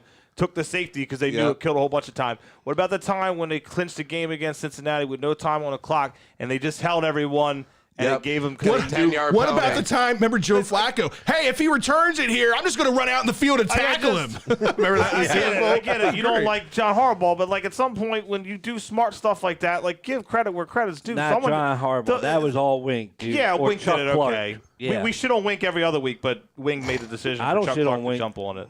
Well, I'm Either gonna way, say we don't either know, way, but- it was a coaching call. He's full of shit that it was nothing. He just wanted to not rub it in the face because the Steelers could have declined that penalty. There's nothing that says you have to take that offsides. Right. They could have stayed at 2nd and 2. Right. So he wanted the shit to work the next time, and no one realized that they shouldn't take the first down. But even if that happens, even if they say we're going to decline it, the clock still stops. Yeah. And it doesn't start running again until the play happens. Yeah, so it's not like it's not like it's not on as good as what it was by giving them a first down. Yeah, no. All right, did you have any other comments? Yeah, I got more comments. Adit also brought up, just to bring in the facts here, for the wide receiver Bateman that upgraded his coverage. He said that the first people he was with had $158 million in contracts, and he upgraded to a company that has over $4.4 billion. So he's moving up in the world. He was trying to find better coverage, better connections, things going on. So whether or not there's anything going on with the Ravens, it was a good move for him in that state. No, I didn't deny that it was a good move for him. It's just it needs to be. It's as I say, people are just kind of again, people look at it, and I can see how people see A plus B equals C. Are you going to C. think like if Lamar hires like that same agency, go, oh, see, Lamar wants out. That's why he hired an agency, and not his mom anymore. Mom Duke's doing it all. And then Jacob Paul said, what happened to putting Lamar under center? I don't know if you missed my TED Talk earlier, but Lamar is phallic phobic. It's one of his many diagnoses that he has from all these diseases he always gets. He cannot put his hand under another man's genitalia. It's impossible. And I'm really sick of these Ravens fans. Him off? No, I'm really sick of these Ravens fans saying that we're a smash mouth running team. How can you do that without being under center? How can you not ever run downhill? These stupid little pistol runs and these shotgun runs on 4th and 1 is not smash mouth run offense, and I'm over it. I agree. All right. All right, he's off his soapbox now. All right, it is time for the Liquor Stop Brew of the Week, and I know Jerry and the crew hooked us up with a whole slew of shit this week. Really hooked us up this week, guys. So let's start with the actual true brew of the week, which is gone by news. Yeah, this is done. This is from that's how good it was. Denizens Brewing Company. This is Big Red Norm. It's an American red ale, 6.5%. They say it has tasting notes of blackberry, caramel, and pine. An ode to an unofficial mayor of Silver Spring. This American red ale strikes a balanced spectrum of flavors that can be enjoyed from the stoop to the kitchen counter. This is out of Silver Spring, Maryland, so fairly local. Fairly smooth, and too. A better name than Licking Crack Creek. Licking Creek. So. This is really good. I wouldn't say it doesn't have any kind of caramel undertones like it states it does, but it does have a bit of a sweetness to it, which is good. I'm also a blackberry fan. As much as I like raspberry, I do like blackberry as well. I've just finished mine, too. This is really good. 6.5 alcohol content. That's the same thing Ryan, I was show drinking. them what it is. Same alcohol content. I was drinking this IPA over the weekend that was garbage, so I will take this 10 out of 10 times over that IPA. So any day. That was number one. Number two, Fred, is there 3 cups sitting next to you. Yeah, I see this. It's like a science project. So this is a hell. It's like a science project. A hell of a deal, guys, at Liquor Stop. And he hooked us up so that we could taste them all and let you guys know. The science guy. So we've had Scooch before. Invisible can. Bless you. Scooch makes the smoji. My boss can't know about it. The scooch. Scoochie Wally Wally. Scoochie Bang Bang. They make the smoji, some of the fruited IPAs that we've had that are like really, they're for an IPA drinker that is, doesn't like IPAs, doesn't like beers, the fruited IPAs. Can I have one of They the make cans? a hard seltzer. So there's 3 cans. So they make a hard seltzer. This stuff is actually pretty good. It comes in 3 flavors: strawberry watermelon, blackberry bramble, and strawberry hibiscus. Scooch Lemonade Stand. Scooch Lemonade Stand is what it's called. These things are 6.5%. They are normally, for a 4-pack of these, Fred, $18. Too rich for my book. Here's the deal. Did we get them for free? Not only did we get them for free, but Jerry and the crew are hooking up people. Oh, yeah? A case. You see that box down there on the ground? Yep, I do. A case of this stuff for $18.97. Wow. That's a hell of a deal. A case of these guys is 6 4-packs. 6 4-packs. All right. That's buy one, get 5 free. Exactly. I still think it would have been pretty interesting if they were 3-packs like I thought. You did think they were 3-packs. That's got to be the Birdland BS special of the year. Buy one, get 5 free. It doesn't get better than that, folks. It doesn't get better than that. But do they have a raccoon holding a heart and wearing a hard hat on it? Because these are awesome. No, but they got a green monster Theirs looking isn't a dude. repurposed can. This is the guy that lived under my bed when I was growing up as a kid. Exactly. So I put these in a cup for you. I want you to try live on air each one because I did try one of these yesterday. What am I trying first? So let's start with the strawberry watermelon. This is the SW. watermelon. I tried this yesterday for a hard seltzer. Most of the seltzers, and you guys know this, hard seltzers can be like really watery and not very good. Doesn't taste like seltzer. The flavor on this does not taste like a seltzer at all. It's that's scary. strong. What's the alcohol content? 6.5. It's not heavy. That is the same alcohol content as this? Yes. Holy cow. That's dangerous, scary. right? That's why I stay away from those seltzers. All right, so that's the strawberry and, watermelon. The heartburn thing. Let's try the strawberry hibiscus here live on air. Strawberry hibiscus, all right. And that is smooth. You taste the strawberry, a little floral note after it, but again, nope, not you didn't like that one? No, not that I one. like that one. I was Not just it. going to say Liquor Stop's got to increase their sponsorship for all this time. No. But not when Yeah, we're if you want me to telling fluff they it suck. up, we're going to need to bump up the deal. I'm going to be honest with you. That one tastes like shit. Blackberry bramble is the last one. Hibiscus is not needed in my drink. Yeah. Isn't that a plant? Yeah. That one, I don't know Cats that. die if they eat it. That's blackberry bramble on the Okay, last I like one. that one. That That was one's good. pretty smooth. So that was a good deal. Again, a case of that for $18.97. And then he hooked us up with one last thing. Also $18. I need the Tums. Well, it's somewhere. It's over there. It's also $18. But this is cool container that it comes in. But this is container. well, that's the scooch. So this container that it comes in, it is a bunch of Jesus Christ, Jello shots. Jesus Christ, can't even get it out.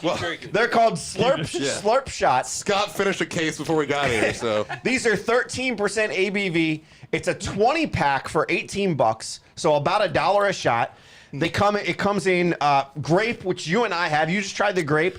It's got a bit of a Dimetappy taste to it. But A little bit of usually a grape stuff medicine does. kind of taste, but it's not bad. All right, and the guys over there tried the white I cherry. did. It was fucking terrible. You Sorry. didn't like it? All right. It was so I bad. didn't try it because I saw You saw my face? I was like, well, I'm going to finish it. I'm not going to waste it. And then to be honest, when you look at it, it looks like something that, comes out. Now I regret it. Now I regret also, it. what the fuck's white cherry? There's no such thing All as right. white cherry. Anyway, head up to Liquor Stop, 1510 Conowingo Road. These are good. These would probably be good for tailgating when you're already drunk anyway, and you don't care what you're putting in your face. So I always care what I'm putting in Everyone my wants to face. know why they're not paying us for this sponsorship. This is why. First ever the Packers game. Tell them Birdland BS sent you. Get your 10% off. Oh man! All I'm right, being told I Ryan. need to finish my shot. You better get used to this, Ryan, because I'm a little tipsy now that I've drank. I don't even know what I've drank at this point. I drank a lot. You drank all of those hard seltzers? When Oh you yeah, just pound them? they're all. Of course, they saw it. Yeah. I'll drive you home. I'm going to be doing a lot of that in the next couple of weeks, man. Is the Terps. Finally, it's official. We're going bowling, and we know where we're going. New York, New York. The Pinstripe Bowl on Wednesday, December 29th. Yeah, we're playing an old-time foe, baby. Virginia Tech. Virginia Tech's a team in kind of a flux. They've got some coaching changes going on, but they also finished 6-6 like we did. 4-4 in the ACC. Kind of a tale of 2 years with them. They took Notre Dame to the wire. They did. Then they got the shit kicked out of them by a Pitt team that was lower ranked than them. They did lose to West Virginia. We did beat West Virginia. You do that whole well if they beat this guy. Yes. Now let's be honest. The West Virginia game could have went either way when we played them, and if we played them with the team we have now, we're losing to West Virginia. I get you. So I don't take that as much. But they did also lose to Syracuse, who was pretty terrible this year. Only had 2 wins in the ACC, including that win against Virginia Tech. Yeah. So it's definitely who shows up. I got to ask you a question, and I'm not 100% sure. Is this your first bowl game that you're ever attend? No, it's only my second, though. I haven't been to a bunch. I went to the Military Bowl at RFK Stadium back in the day. Friedgen's last game. I made sure to make it out for Friedgen's last game. Correct me if I'm wrong. Was Virginia Tech the team that ultimately got you into Mike Terps Vick and being Virginia Tech? Yeah, I mean, because Mike Vick was the reason why I ended up with season tickets. So, yeah, I don't like them, but yes, thank you Virginia Tech for having Mike Vick. Well, I'm saying like there's a little bit of like it's a bit of a Maryland bowl. It's a bittersweet. Honestly, though, like in this game, like you said, 6-6, 4-4 in the ACC. Tech's only favored by 1 going into this game. It should be a tight matchup, but beyond the game in itself, man, I think Virginia Tech is a good example of a college that we kind of envy to be one day. I mean, this is a college that 28 of the last 29 years has gone bowling. There's been a few 10-win seasons here, a few 11-win seasons there where they've been in the top 10 and been in the thick of things, right? And their bad year when they changed their coaches 6-6. I'd love that to be. I think ultimately our floor to be 6-6. This is what we aspire to be. We'll never be the Blue Bloods. We'll never be the Alabamas of the world, the LSUs of the world. But I think ultimately, if we can get this university and this program to a Virginia Tech type level, I think this fan base would be pretty appreciative. Yeah, I mean, Virginia Tech's probably like tier 3 football, tier 4 basketball kind of thing. And that's not anything to be, mad about. Right. So I agree. It's kind of where we're looking at. It's also huge being kind of a local rivalry, only a couple hours outside of College Park. You're fighting for a lot of the same local kids. So I think that this game could have some repercussions. You always want to go into their living rooms and say, yeah, the Big Ten is X number better than the ACC. Right. Well, now you have to prove it because they end up being the 3rd best team or 4th best. I think it was the 3rd best team in the Atlantic Coast Conference in the Coastal Division of the Atlantic Coast Conference. Sorry about that, guys. And we're 5th in the Big East. So if you got to put up or shut up and try to win this game. It's going to be a tough game, but I think the Terps can do it. Well, last time the Terps and Tech played back in 2013 when the Terps were still in the ACC, Terps won that game 27-23 in Blacksburg. Terps actually lead the all-time series in this rivalry, but in their not shocked. Yeah, 16-15, so they've got a 1-game lead on them. As you said, I mean, Tech has had an up and down year. They did play Notre Dame really tough down to the wire in a 32-29 loss. They don't really have a strong passing attack. Their quarterback has been pretty rough this year. He hadn't even thrown for 2,000 yards this year. It's got a low completion percentage, below 60%. But they have a really nice 3-headed running back combination there that's tallied over 1,650 combined yards on the ground. That's going to be the task. But to me, looking at this game, that's our strength, right? Our defensive line is our strength. Our linebacker core right now is missing some pieces, obviously, with Brandon Jennings announcing that he is going into the transfer portal. We saw the first, official visit to Indiana, of all places, today. Looks like a closed deal if you talk to some people. I'm pretty sure they just signed his brother. Yeah. So that's pretty So much we're going to a see done deal. Jennings again, and I'm not happy about it because he was good. Me either. He was good. But this linebacker core does still have Rubin out there. I don't think they're going to have Finaje Gote because of injuries. So they're going to be reeling at the linebacker core. But again, defensive line is our strength, and we'll be at 100% there. Yeah, and defensive back will be close. I mean, we've had people that were completely out for the season, but we got most of our defensive backs back, so that should help allow us to play more straight up against their wide receivers. All of our defensive backs should be able to handle one-on-one matchups there and let the rest play. All right, so we got a few weeks before we really need to get down to the nitty-gritty and put a prediction out there. But early prediction, do you see the Terps winning this game? Where do you have it? Yeah, I mean, I have the Terps winning this game. I think it might be very similar to that last time you're playing, that 27-24 number. Yeah. Haven't really dug too deep into the running backs. It's just been kind of, this only came out a couple days ago, and it's been getting kind of the travel thing settled before I really look into who this team is. Obviously, I don't pay attention to the ACC anymore, really, especially this year since they didn't have a team worth of anything. Right. They didn't even have a Clemson to make you slightly interested to watch a few games. So I haven't really gotten too far in, but I do think that they'll win this game. I think the offense will have enough still, even though we have lost so many players. McDonald really showed a lot in that last game, and Fleet Davis kind of just looked like a man that refused to. Sweet Davis. Yeah, Tayon Sweet Davis, the girls say. Thank you for my family. That had to get dropped in there. And so I think that they're going to win. I really do. I know I'm going to wear rose-colored glasses. I'm probably never going to come up here and say we're going to lose a bowl game, but I think I believe it. Yeah, I'm right there with you. I think this offense can do enough to beat Virginia Tech. This is going to be a close game. I mean, these teams are evenly matched. It'll come down to probably like a one-possession game. And if Talia can continue to play a clean game, he played a very clean game at Rutgers. If he can do that, even given with all this time off, that's the big question, right, is getting out of rhythm. But that's a question for everybody in this game. He's got to get back into rhythm and continue to play mistake-free football and not taking these terrible penalties and these terrible sacks that he was taking. If he can do that, the Terps should win this game. But I wanted to ask you, because this is obviously the Pinstripe Bowl. It's going to be in New York City. It's going to be in a baseball stadium, Yankee Stadium. This is the first time I've ever been to the new New York Yankees Stadium. First time I've ever been to the Bronx, period. Oh, really? Been to Manhattan a bunch. Right. We're going to be making a whole trip of you. Do you see the stadium and the environment and any of that kind of playing a factor in this game in any kind of way? I mean, maybe. Football is football. I expect that, not the stadium, but I think that I don't know if it's going to be like COVID-esque, like an empty stadium, or if it's going to be a true road game that Virginia Tech's going to show up. Right. It's not going to be a Maryland home game. It's not even going to be 50-50. Right. I think that Maryland will probably sell around 15,000 tickets, and probably 10,000 will show up. Make sure you guys take your Vax card, because I think that in New York you're required to have it for. Yeah, so make sure you take that with you. Good point. I'm glad I brought that up for you. Yeah, glad you did bring it up.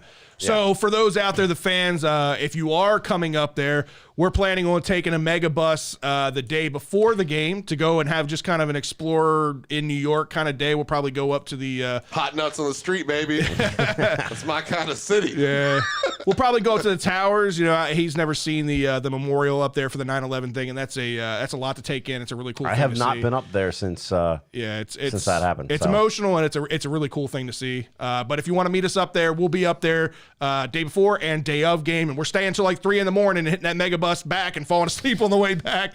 Hopefully it's after a win and we're partying and we're having a good time and not sopping away at our tears, but we'll see. This would be real interesting if we're down in the dumps, depressed, want to get out of Baltimore. I just want to go home. At 3 a.m. play, I'm dragging my dad, trying to carry a 50-year-old through the New York streets at 3 a.m. I told him if they were to lose, I could see you guys being like, screw this. When's the next Bucks league? Yeah, how much do I pay to upgrade to the earlier bus? All right, let's flip things over to the basketball team. Oh, I'm going to chime in here. Yeah. I figure everybody probably have something to say here. Not a whole lot to say about the performance of the team right now. I was about to say, you cannot start that statement with, there's not a whole lot to say. Not a whole lot to say about the performance of the team sitting at 5-4 right now, but obviously the elephant in the room sits behind Scott. Sits behind Scott there. Mark Turgeon, no longer a Maryland Terp. He resigns after 11 years with the Terps? 10 and a half years. Did he resign, or was it because the way that it's put out is mutual parting of ways? There was nothing mutual about it. I think he resigned because they gave him. You can leave on your own, or we can send you out now. But they gave him all the money. You don't give somebody all the money that quits. Yeah. You renegotiate for a lower number. So I think that they were like, oh, thank you for leaving. Bye. Here's all your money. Right. So, I mean, this has got the fan base on both sides, right? You've got It split pretty hard, more than I thought it would. Yeah, you got the Turge haters who have been clamoring for this day for years now, who are gloating and kind of on cloud nine that the day has finally come. And they're a little ridiculous. And that's where my issue is. Listen, I have been very candid about my feelings on Mark Turgeon. I think he's a great recruiter, and that's where the great stops. He is a bad in-game coach. He's not good with his X's and O's like everybody and their brother knows and everybody and their brother says. And he's just not good with preparation. I don't feel like he has his teams prepared to play. They look unorganized a lot out in the court, but he's been able to keep this program competitive, sniffing the top 25 year in and year out by recruiting top-level talent in. The problem is he's never been able to get beyond the Sweet 16 except for one time. One time did he get to the Sweet 16. He's never been able to get beyond it. So I have, like said, for the last couple of years, thought that Mark Turgeon could be on his way out. Right? Well, I think we've all said that, though. I think the big thing here, coming from I'll call myself the average Terp fan in the room, the timing is very curious in this situation. You're 3.5 weeks into the season. Mm-hmm. Right? March Madness is still 4 months away. Yeah. All right?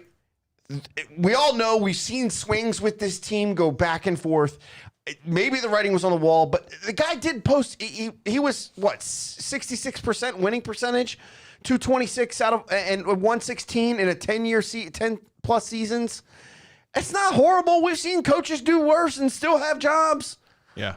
Like, I guess I'm just, like, I'm really curious on your thoughts on the timing of this because it's only 9 games in.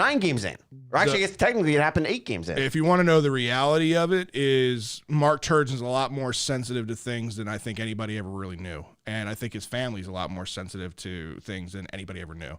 The fans broke Mark Turgeon. You think it was the bias game? I will air 100%. quote the shit out of those fans because we have seen zilch students showing up to any of these games all year. Then they want to give out a free Len Bias jersey, and here come the little snotty kids running into the stadium for the first time all year for 95% of them, and you boo the coach before the game?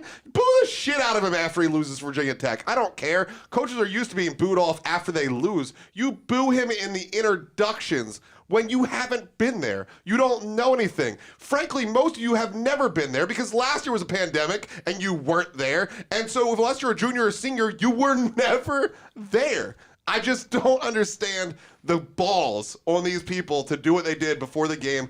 I'm not upset with what happened. I'm fine that we get an extra time to see if Danny Manning can actually be the coach. I don't think he can.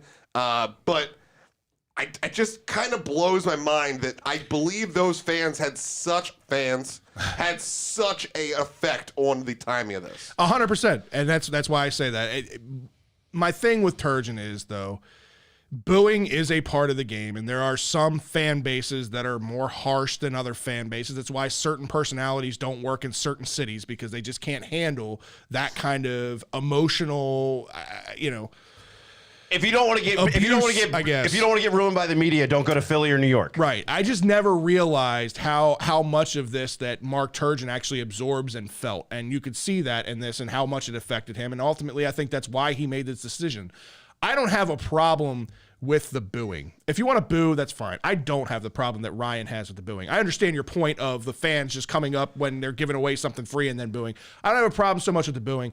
I have the problem with the assholes on social media bad-mouthing him and ripping him to shreds and ripping into his family, taking shots at his son, putting out signs like we saw at College Game Day last year, the Fire Turgeon. This is when you're on the fucking air of ESPN. This is when the entire national audience is watching you, and you've got a Fire Turgeon sign up there. Then a year later, you tweet a picture of you holding said sign a year ago at College Game Day, to Mark Turgeon's son and That's the was biggest thing. was you belishing in added it. his son? Yeah, What? like I've it's never what liked kind of that. balls that kind is of that? bullshit drives me absolutely bonkers, and that's the kind of shit that I can't stand, and that's what I have the problem Yeah, with. that's the kind of thing. Like I added that when we were talking. Like that's the only thing. That's why I gotta like stay off Twitter. I'm like, dude, I just can't handle you going at like sending that to someone's son, sending Lacey DaCosta like messages like tell your husband to get.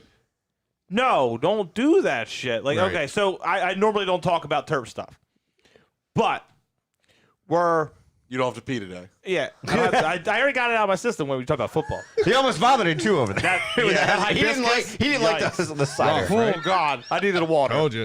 Anyway, my bad. So look, like I could talk about basketball a little bit because it's the one I follow more. He's underwhelming as a coach. I could get it. You would expect to have a Final Four or a championship by now. I can get you wanting as a fan, wanting your sights to be set that high, but to also just always be relevant. The grass is not always fucking greener. I agree with that. I don't think Danny Manning's going to be a good fucking coach. No, and listen, And then granted, not many coaches, assistant coaches, when there's an abrupt firing or whatever, coaching change, 9 times out of 10, whoever takes over is going to have an uphill battle anyway. I get that, but just as like a fan, like with Ryan's thing, because I'm completely on Ryan's side. Like, look, all right, you wanted this now, guys. Now what as a fan, as one of those type of people, what are you expecting? Because you damn sure aren't going to get it. yeah, no, I get that. I mean, the booing though, like I said, again, boos, It's your cheers, right. it's part of it. It's part of your right as a ticket holder. If you're in the stadium, you have the right to do those things. It's the disrespectful things that I have the issue with. We haven't talked about the replacement of Mark Turgeon yet, and I know you mentioned Danny Manning. He is going to be the interim head coach moving forward. Before we hop over that, there's one thing I do have to say about, because I know that somebody out there said this is the worst start in years, worst start to the season in years, and it's underperforming as an understatement. Look, I get all that, but this is also a guy Those are facts. that has I think at most 4, maybe 5 guys that were on this team last year. It's your key is were Ayala, Dante Scott, and Hakeem Hart. Those are your main 3 that were here last year. And none of them, outside of Hakeem Hart, who's shown flashes, have played very good basketball. Right. And Eric so- Ayala has been terrible compared to what we thought he would be. Some of the things that when it comes to team ball is you have to have that gel and that mesh. That's why you have some of these teams that are successful on the regular. It's because they have 3 guys that are, we'll call them college lifers, right? They're there for 3, 4, 5 years, right? It feels like 5, 10 years with the one guy. I forget who it was that we always would call him out last year. Indiana always has people there for 9 years. So you have some of those teams, but those teams that are successful like that, they have a few guys and then the next guys come in and it's just, they all play and mesh together. How many transfers do we have on this team right now? How many new freshmen do we have on this team right now? You had Dockery that got thrusted into this game more so than he was planning to be at the most recent game because Martinez goes down, right? There's a lot of different things that are here. The thing that I would say to those that are yelling at Turge from that perspective, I don't know anybody that could mesh these people together in their first 10 games. I understand that to a point, but this is the new college basketball, college sports landscape. There's the instant availability with these transfers. Every team has transfers coming in and coming out every year now. This is just the way it's going to be. Yeah. I just want to say this is the beauty between basketball and football. Basketball is set up for one and done. You see it now. They do 1 year, then they go into the NBA. Duke does it all the time.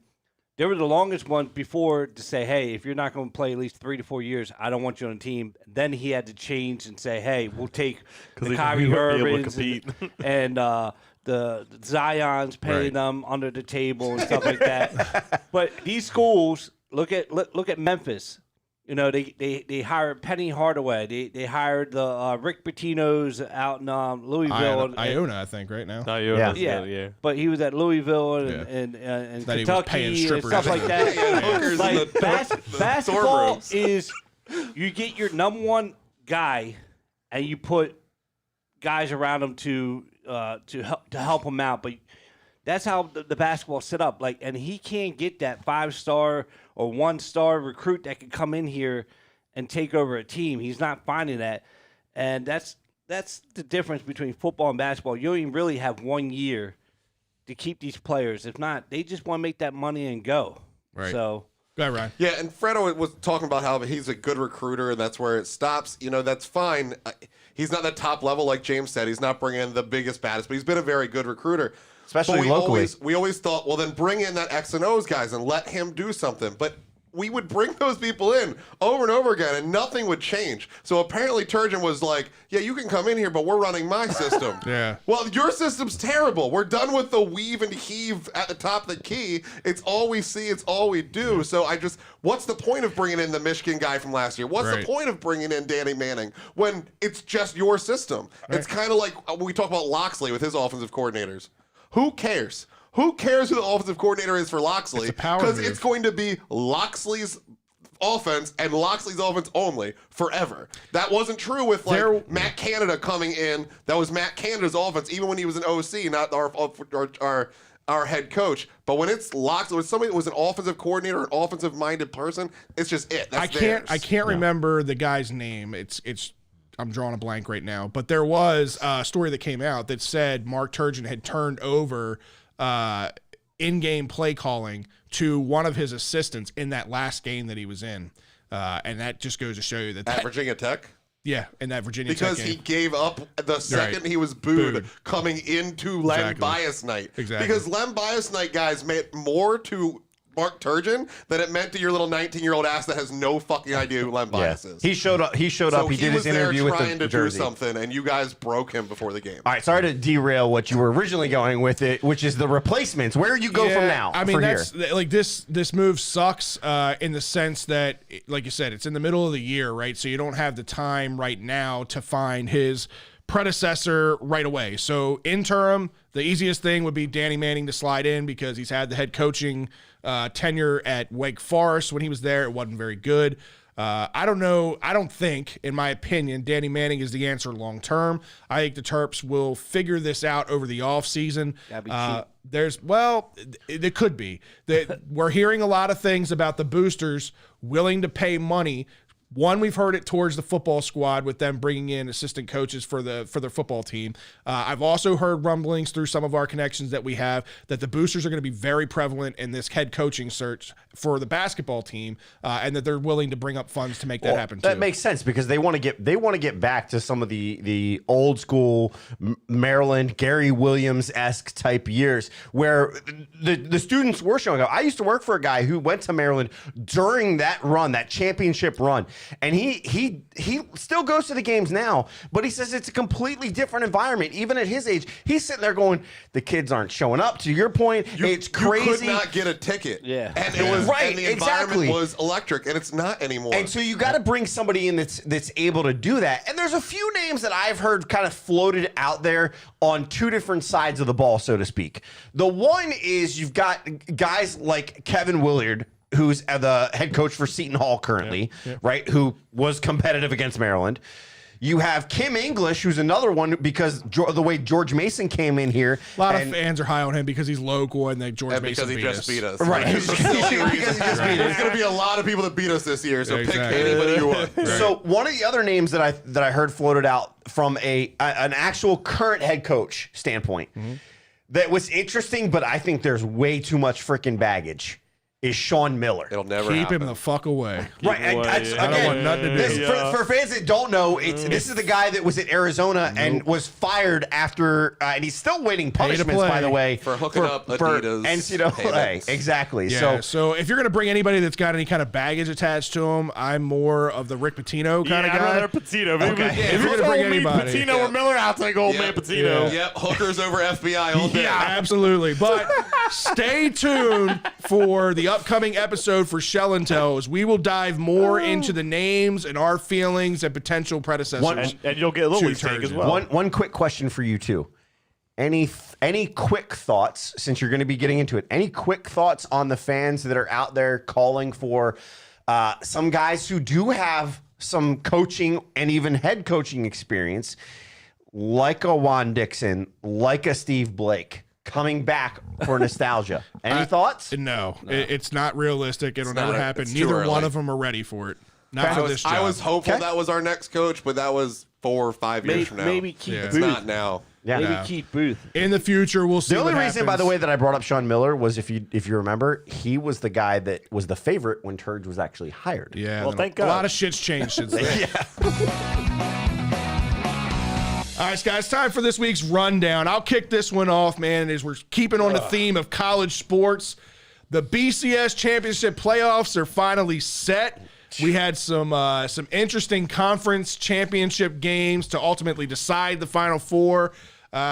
Alabama ended up beating Georgia for the SEC title, 41-24, giving Georgia actually their first loss on the season. So the question was, could Georgia absorb the loss and yet still stay in the 4? And they do. That game was close until halftime, and then Young proved why he's in the running for the Heisman. Yeah. Kirby Smart is never going to beat Alabama. Yeah. He's not. That is his kryptonite. He's never going 100%. to beat Alabama. Like you said, one possession game at halftime, but the Bulldogs kind of couldn't keep up in the second half, and Alabama's Alabama. They pulled away. This is their 7th SEC title in the last 10 years, just to show kind of their dominance in the SEC. We all know the challenges and what that conference brings.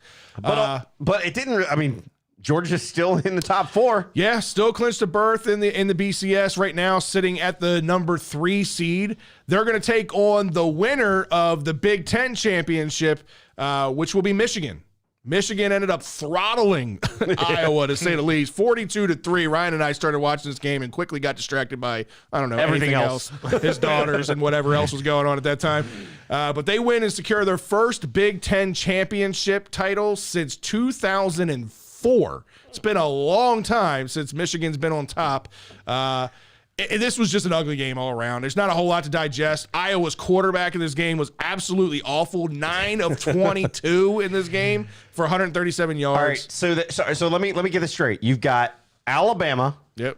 Georgia, Michigan. Yep. So who's number 4? It's the only undefeated team to lock up a BCS spot. Go Cincinnati. That's Go all the the way. Cincinnati Bearcats. Now they're gonna get rolled 13 by and Yes, 0. they are, but I have one of them to win it all. I don't give a shit. I don't care what the line is. I'm taking Bama. Cinderella story, man. This is Cincinnati 13-0 on the year. Obviously, playing a much smaller conference, so a lot of question was, even if they go undefeated, would they get the nod and be in the Final Four? They do.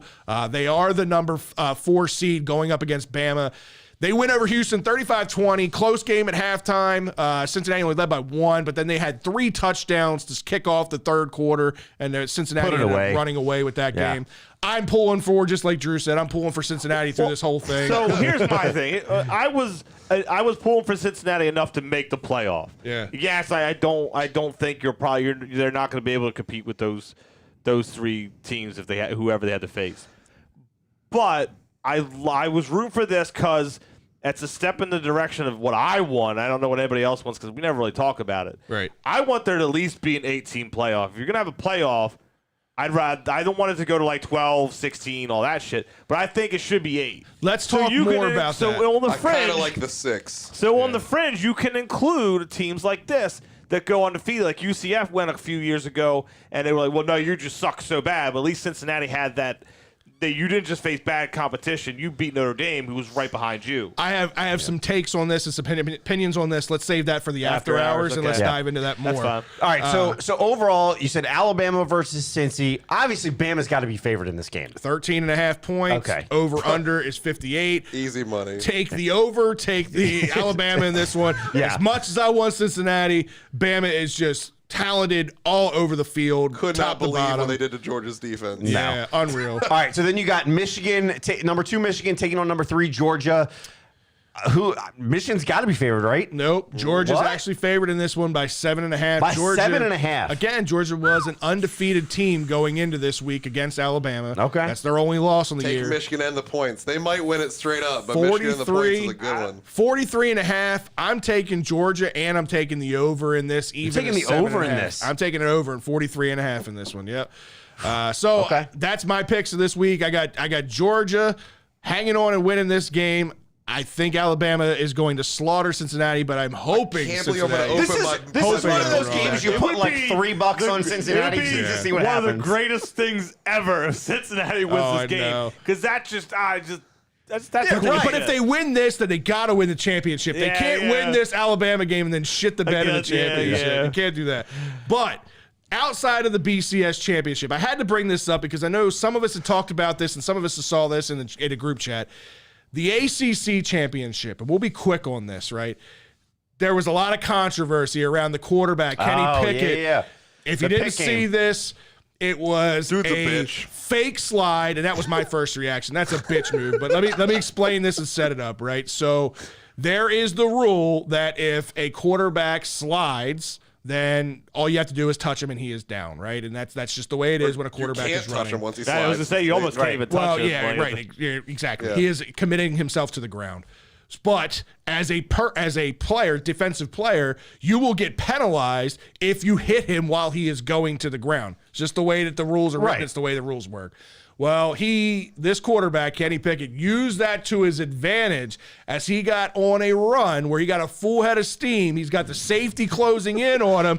He goes and pulls a little fake like I'm going to slide, which gets the defender to check up, and then takes off running and goes by for a touchdown. He did a little lean back. It's some bullshit. lean back. It's some bullshit that I would have pulled in like Madden, playing the game, hit my joystick They real won't quick. even give you that button in Madden. That's Yeah. how Bush League that is. Yeah, I wanted to see what everybody's opinion on was it. I mean, do you think it was a good play? Do you think it was smart and he should do it again, or do you think this was bullshit? So and they're gonna here's change it? my thought. Smart on him for going around the rule. Fully true. Bad on the BCS, or bad on college football for allowing this to happen, because I think Ryan Clark made the point on this. This is what leads to some of these targeting penalties. Yeah. If you're going to fake slide, the defensive player has to commit, because now he assumes you're going to do this. So Pitt, if they're going to a bowl game, whatever team I am, I don't give a shit. Take the fucking target penalty, because you can argue it to the NCAA all day long. He just faked us out. Our guy was assuming he was going for another fake. Right. Period. Yeah. But it's going to lead to a Everybody targeting else penalty. kind of agree with that? So or- let me That's genius, One dude. thing. Yes, it's genius. But the rule is once the quarterback initiates the slide. Yeah.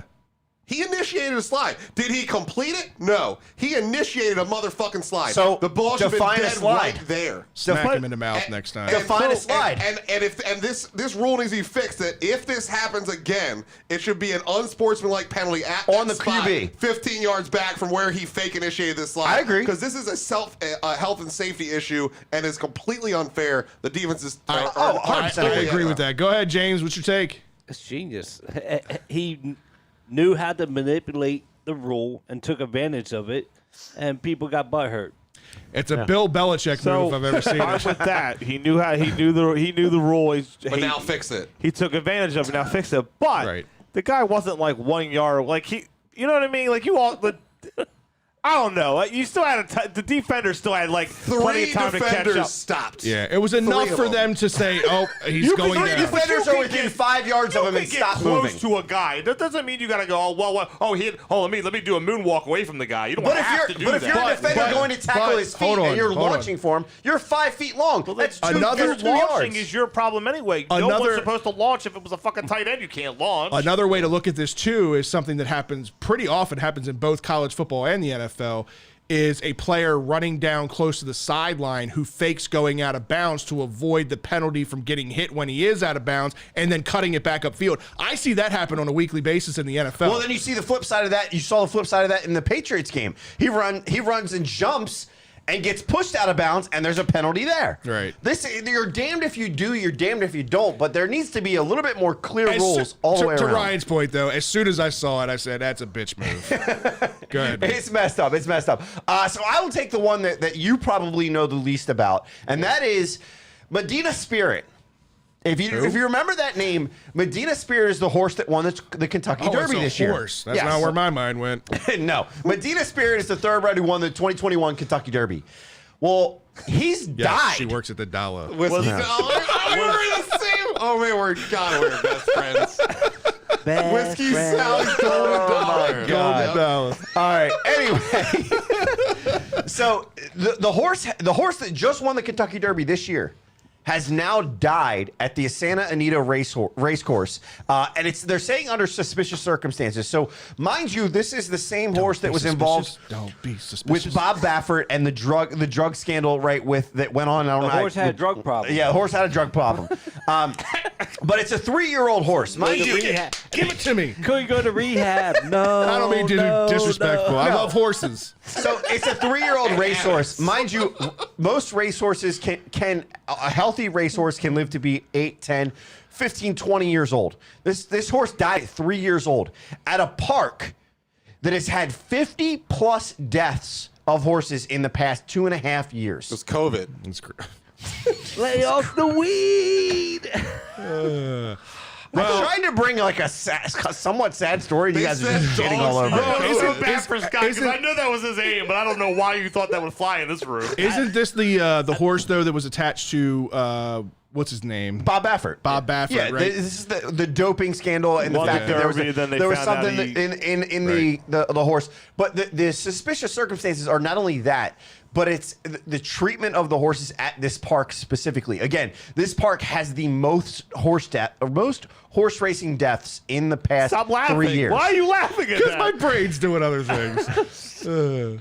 I just don't know what they. Peanut's going to shut us down. What do they think's happening? Like, did we think that That's the all right, I'll get Baffert Jimmy's on my guy, like, case. they were going to test the horse's bone marrow, so we got to kill him so that nobody. So the can horse test his is bone actually marrow? undergoing a necropsy, which is basically a full-on autopsy for an animal, because there's belief that there is a lot of abuse going on with these horses, that these horses are suffering injuries, and instead of resolving the injuries, they're just basically doping up the horses to feel nothing so that they can keep going. So that's the scandal that's coming behind this. Bob Baffert, top name in horse racing, has obviously been tied to it because it's one of his horses. So that's the controversy that's happening at this park. It's just crazy. And it's sad I'm an animal person, so it's sad from that standpoint. This is a 3-year-old horse. Horses, on average, again, live 10, 15, 20 years. Is that like dog years or just regular human? I'm being serious. Human years. Okay. Human years. Thank you. All right, and then Because I never get the dog years. I really don't.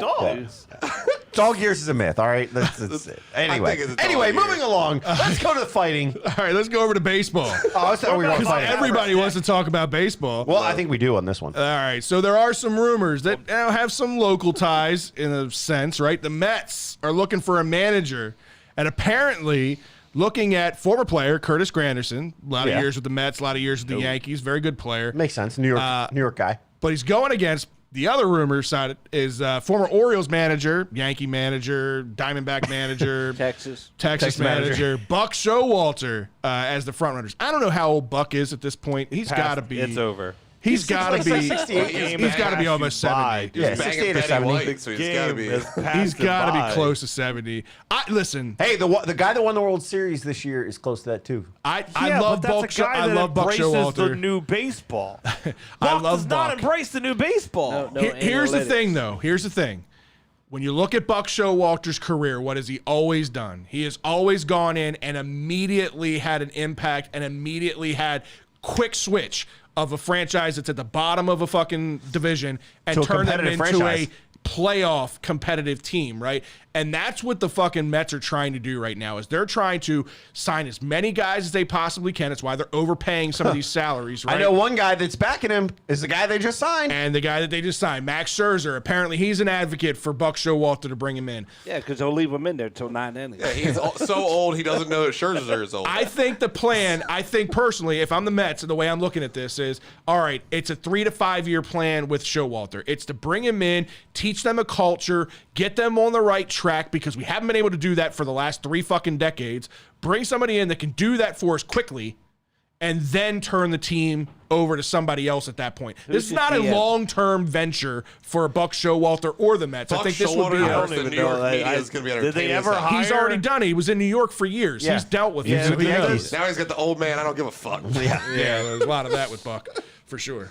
Go ahead, ahead, Cal. I was gonna say I can't really remember. I know they were having an issue with like they don't have a GM, and then like the president They got of baseball a operations. GM like a month ago. Okay, I know they wanted to be like the president of baseball operations, but he was a drunk, so they fired him. Yeah, the guy's name is like Billy, like Idlet Exactly. or We don't know Idol the fuck or he whatever is. his name Billie is. Eilish. He's got a lot of good music. Yeah, it's pretty good. He whispers in his music But a lot. look, here's the deal with this: the fact wedding. that not only is Max Scherzer behind this, but the so other. old. He just went from Billie Eilish to Billy Idol. Billy Idol. You are such a dick. You are such a dick. I didn't even know what to do what. You all knew what I was singing, so I know where we were going. But we watched him wedding singing. But the other guy that backs it is the guy that matters more than anybody else, and that's Steve Cohen. Game ball to Steve Cohen. Go to Fred. What's happening right now? Hey, Fred didn't hit the bell. Drew did. I did. Oh, you did. I can't breathe enough to Steve Cohen is also, endorsing him and said that that's who he wants as the manager. So, Well, you're the guy that hires him, so fucking hire him. Right. Just do it. well, he's basically said he's letting this new GM do his interviews and shit, but this is who he prefers. Is basically what's been said. So it's gonna be interesting. I think to your point, historically, what has he done, and what are the Mets looking to do?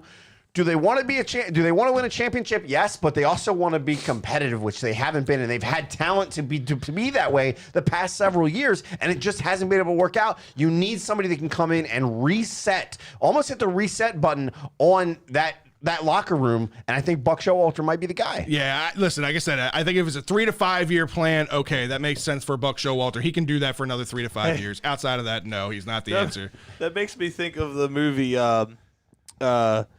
Big Daddy, when she's like, when he finds out his girlfriend's cheating on him with the old guy. He said, well, he has a 5-year plan. Well, okay, then fuck don't die? Yeah, that's his plan. Don't die. That's true. That's true. Oh, man. Real quickly, though, before we wrap up the rundown, last thing I want to say for all you gambling junkies out there, sports betting finally is making some headway in Maryland. We talked about it being approved a couple of weeks ago. It's making headway, kinda. Sort of. So Maryland. Ish.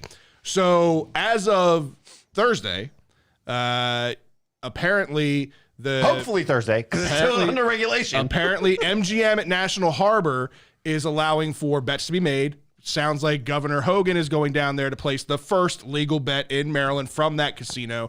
And then all the other Maryland casinos will follow along Friday.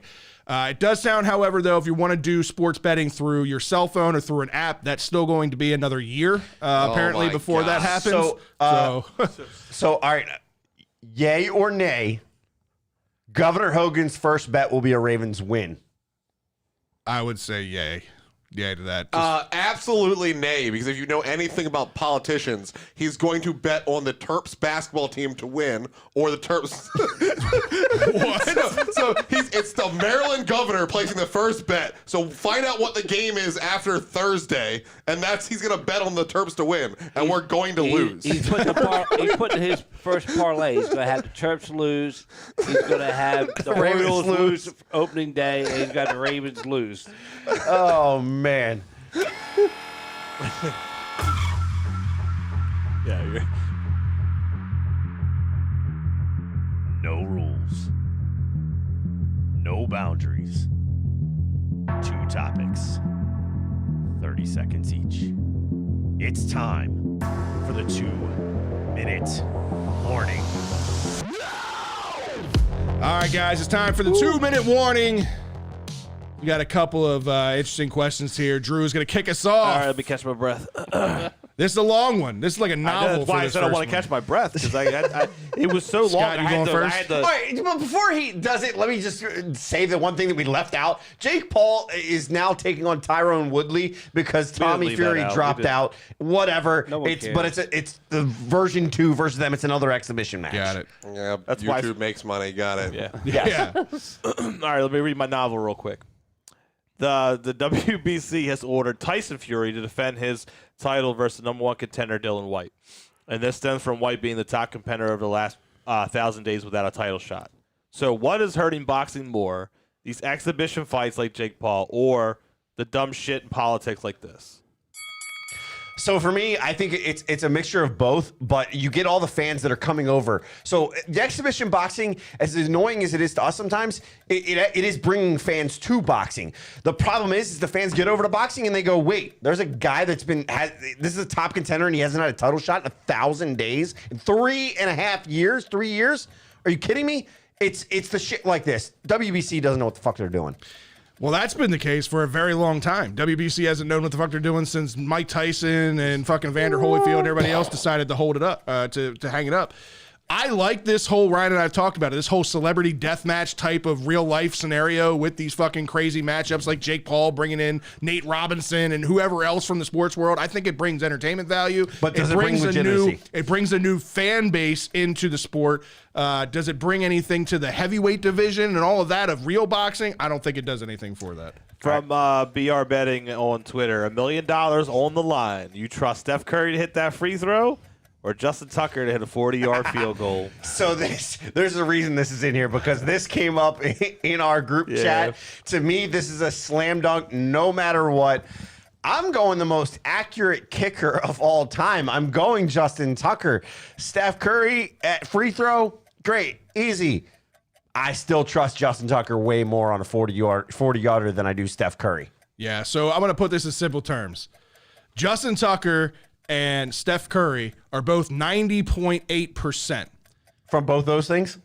Okay. Hold on. Steph Curry is 90.8% from the free throw line. Justin Tucker is 90.8% overall. He is 96% from 40 and in. Whew. I'm taking Justin Tucker. We don't know the conditions. I get that. It could be windy. It could be not. But if we're talking all things considered, both of them are playing indoors 100%. I'm taking Justin Tucker. I'm interested to get James' take on this in the after hours. We don't know what it is. We definitely will.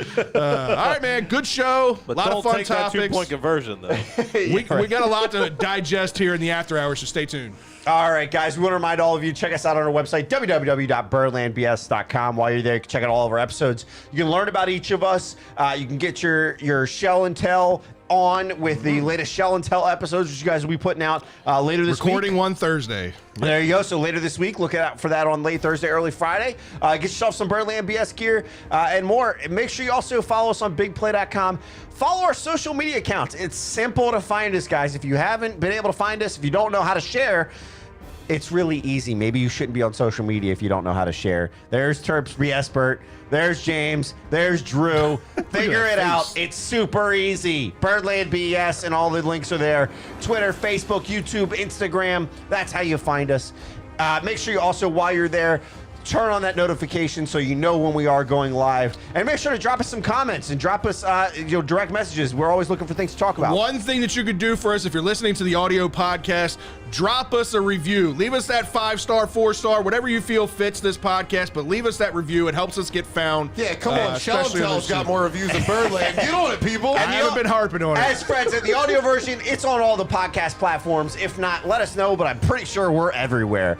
So we appreciate you guys tuning in. We'll be back next Tuesday night, 7:30 Eastern Standard Time on all the social media platforms. For Fred, Ryan, James, Drew, and myself, we'll see you guys next week. See you.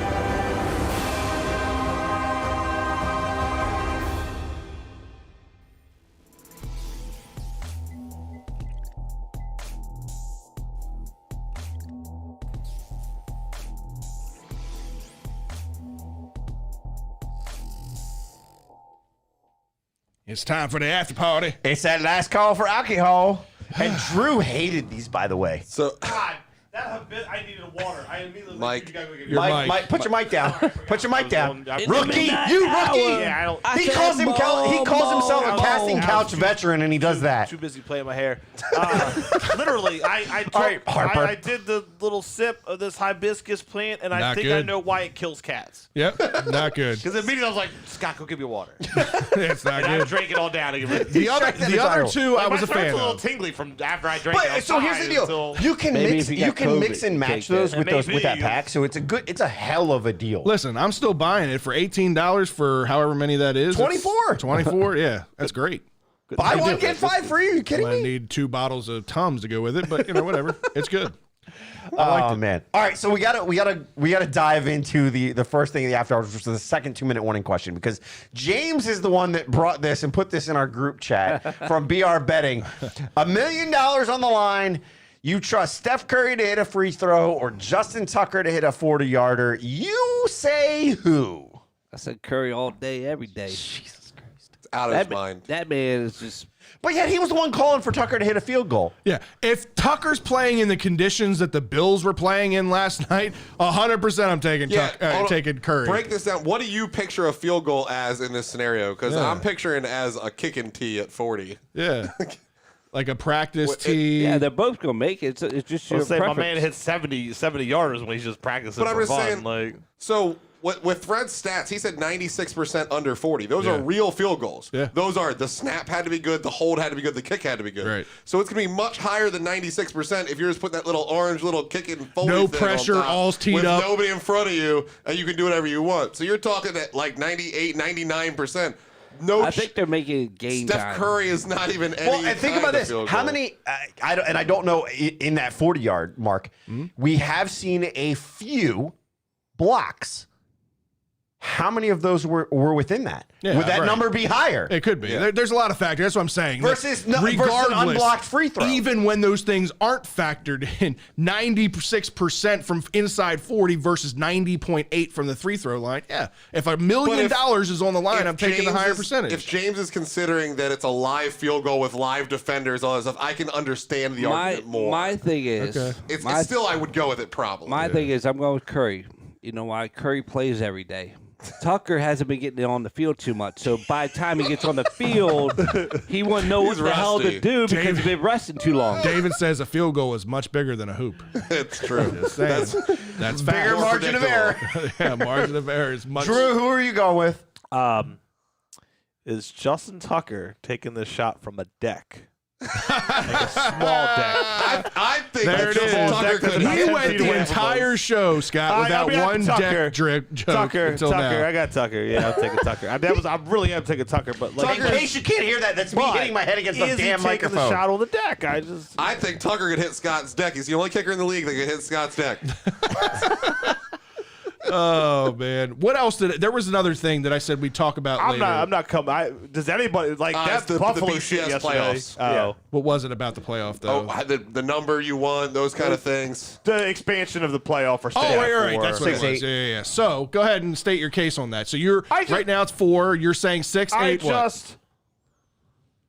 Okay. You can sit there and say Cincinnati goes 12-0 and they beat Notre Dame, but like that's their biggest win and they're playing in a lesser conference. Like I kind of get that, but you're also getting to a point where like there's going to be like 3 major conferences anyway. Right. With the way things are shaking out, once you have like Oklahoma, Texas coming over to the SEC, and it's going to be more shaking.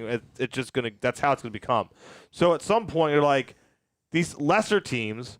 Why not expand it to 6 or 8? My choice being 8. Just I'd rather not have people have buys, but to expand a little bit. Okay, if these teams suck, well then they'll just get rolled. So what? But like, what if there is an upset? Like that's kind of cool to see. Like that would draw in it. Like a lot of more casual fans to college football would be more drawn to seeing.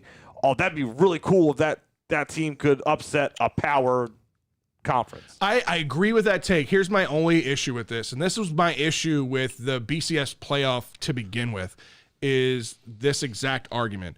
It will never end. There is always going to be teams on the outside looking in, no matter if it's 4, 6, 8, 10, 12, whatever it is. There's always going to be teams, just like in the NCAA tournament in basketball. It's a 64 team tournament. There's always teams that are down at the bottom thinking they should be in, then they shouldn't be in, and this argument never goes away. Just look at what Googs told us about there being 84 teams that qualify, but only 83 bowls or so whatever. Right. There was already this year. There were too many. There was somebody one. that had a 6-6 record and was like, "We're going bowling," and then they're like, "No, we didn't go bowling." Well, no, It literally never ends at any No, level. they added I would one. say they added one bowl. Added one. Added a bowl. They had Where did- 38 bowls. So what did they find a 5 and 7 team to play? I don't in know, it? but real quick, I think maybe I got yourself. this. Just throw Man, we this, could have played last year. just throw this out. How about how like Michigan played Iowa? Yeah. How about you have like Michigan play like the second place SEC team, and then Iowa will play like Alabama. Wait a minute. So you're talking about cross conference championships? Yeah, and then you can have more so like guys getting a chance. My mind's all twisted like a pretzel right now. Yeah, I don't get where I'm not following you. So having the Big Ten championship game, you just take both of those winners and play a different conference. But there is no winner because there's two divisions inside of a conference. That's what I'm trying to say. You let them play a different conference. Hey, if you're saying get rid of divisions, I'm down because the Big Ten East sucks. No, like we need to get to the Big Ten West in a hurry. Like you let Michigan play Alabama because they were like the 2 seed in there, and then you let Georgia play Iowa. Like you mix them up, and then you sort of like have expansion playoffs, and more teams are in there, but you just don't have that championship. I must be team. really tired. Yeah. I can't follow this. Yeah, I can't. We'll put it on sit paper. next to him. So Try. So let me take a piece of paper. You fold it in half, all right? So you have Michigan and you have Iowa. They're going to play each other, and then Michigan I get what's won. happening. I just don't know why it helps. I don't know how that helps. Right? Exactly. Well, Davidson is kind of like the AFL versus the NFL back in the day. I got you, James. You just swap them out, and then you give them a chance to play each other, and then whoever has the better one plays the better seat. Or we can just let 6 and 6 bowl teams flex like, whoa, we going bowling. Yeah, you get Maryland. You get Maryland to go in a bowl, and you get to have Fred and Ryan get to go out without their wives and get a game out of it. That's every day for me. There's pluses and minuses to increasing, right? And when it comes to, if you're looking at it now, the ranking system in the BCS, we know it's flawed, right? It has been flawed for years. It's gotten a tad bit better over the past 2 years, but it's still flawed. So with that being said, expanding helps to reduce that flaw. The thing that I've liked about that is you're taking what most consider the top teams in the country, pitting them against each other to determine who's going to go into the championship, right? That's what happens. When you expand that, that's part of the it's the allure, but it's possibly also part of the problem with something like March Madness, because you're playing one game. It's one game for all the marbles. A good team can have a down day, and it just happens to be against the wrong team, right? A UMBC that had no business getting as far as they did. Or how about you do it as simple as this? The playoff teams expand and contract every year. Basically, you say any team that is finished with a 1 loss or better record. So if you have 1 loss or 0 losses, you get into the playoffs. That could be a 10-team playoff, or they could be a 2-team playoff. it could be in 1 year. Louisiana Lafayette, who's like 22nd in the nation. Right. They'd have a chance. They'd have a chance at that point. But then let it expand. The only issue with that is this is football. This isn't baseball where games can be played back to back. And if it is a 12 game, I mean, you're adding so many more games. Not only you have to wait a week between that, right? But think about this. NFL, the other thing that happens is you got to think about if you have a year where it's lower, right? Whatever number you set it at, if it's lower and it's a low amount of teams, all the revenue from TV and all the advertising revenue that goes into this, and the NCAA benefits off of with all these freaking bowls, it goes away. Yeah. Right. And those people are never going to go for it. So wait, you're telling me that if a team doesn't, if there's not enough teams make it this year, my company's not going to get the advertising for the bowl? No, because the bowl could still exist. The bowl could still exist, but not be part of the playoff. So even the way it is now, the playoff has absorbed what used to be 3 bowls. So now they're part of the playoff. So the same way this would be, if you ended up needing 7, you would know what the next bowls were that fall into the playoff if needed. But if not, they fall out and they're just a bowl game as usual. So you wouldn't have to lose it completely. Because now you're never going to get rid of the 6 and 6 bowl games. There's too much money in it. Right. Is that going to happen though? Because you have so many of these guys. But it's a cool idea. Right. It's cool. It's a cool idea. But my point in saying that is you have guys that are looking to go into the NFL. If you're saying, oh, you're going to have to potentially, instead of playing 2 games to get to the championship, now you're going to have to play 3, possibly 4. And I don't think the players are going to go, I'm saving my ass for the NFL. The reason I think this could work is because there's been a lot of conversation about potential like 2-loss teams being in the BCS because they played in the SEC and their strength of schedule. I believe no 2-loss teams You need to should be be in the 500 or playoffs. better to be in the playoffs, period. No. I'm saying 500 no. or better. Yeah, We're in it. We're in it, baby. Woo! I'm in the playoffs. No, but I don't care. Why should you have a losing record and have a shot at a playoff? Scott is real drunk. That was Yeah. what you said. We're Losing not talking about record. playoffs. We're talking about BCS. We're talking about BCS playoffs, not just a bowl How are game. you ranking it to get there? That's what I'm saying. That's what I'm One saying. loss, That's not what I'm trying to paint the picture here is if you draw the line at 2 losses and you say any team with 1 loss or 0 losses gets into the I missed playoff. that part. Okay, now I'm on the. Okay. So then one year you might have 10 teams, which would mean 5 games, or another year you might have 20 teams, which would mean 10 games. It would fluctuate, and the problem with that is if it does fluctuate to 20 teams and it's 10 games, now it's 10, 5. And people are going to go back to the cupcake schedules and not schedule anybody out of conference exactly. at all. That's the other side of it too. And right? another thing, it's not part of it, but I think they should, NCAA should mandate that you have to play in these bowls. Like these players players? opting out because they're not in the happen. championship. But Can't my thing mandate is, anything with a but person. My thing is Gets like sticky. if I'm giving you a scholarship to play, you're playing all games. If not, The scholarships are going to mean nothing soon because these So- NILs are going to be so much more than it. But wait a second. How do the NILs start playing into this? Could the NILs, especially for those that are the boosters, No, be like, 100%. hey, as long as you're playing and you're on the field, we're going to be paying you. Yeah. But because that's what'll happen is some of these guys say, you're not playing. that could cost you We're- a game. We're not doing it. So they're not going to be able to do a pay for play. I don't know why I put it on the split there. I don't know. They're not going to be able to do a pay for play like we'll pay you to go to the bowl game, because then it would be. But they could do an incentive. So like if you represent our brand at a bowl game that you happen to make, you'll get X number of dollars for the bowl appearance, like to show our brand off at the bowl. So it's just a play on words, but it honestly could get to the point where more players would play in a bowl game instead of sitting out for the NFL. If the Hey, NIL if you're not on the number is field big for- enough if you to make it- show off their Lido's pizza. I was just saying, sticker. if you're not, it's going to be a bunch. It's going to be a bunch of. Where's our sponsorship for that? If you're not going, it's the only decent NIL I've seen. Lido's did Dante Demas and it was a pretty good. And then Rack had a little thing with Jimmy Seafood, but that was kind of like a moment in time. I don't know. But I guess that's the thing, though, is if you're not going to, why would you want, if you're going to do an NIL, why would you want a player that, if it's a top tier type player, why would you say, like, why would you be okay with them backing out of National the game? media coverage. Let's say the game that everybody's going to be watching. If I'm one of those companies, I'm in my contract with them. I'm saying if your team makes it to a bowl and you're healthy, biting, you need to be there. You're not gonna choose not to play, Right. just because you want to go to the NFL. You're signing a contract with me. Put on your big boy pants. If you're going to be signing these NILs, you're going to put on your big boy pants and you're going to see them through. Again, it would have to be an incentive. You're still going to have to pay them the other money, but you could have a bonus. All right, man, we're going to cut it here. Appreciate you guys tuning in as always. We'll see you guys next Tuesday night, 7:30 as always. See ya. See you guys.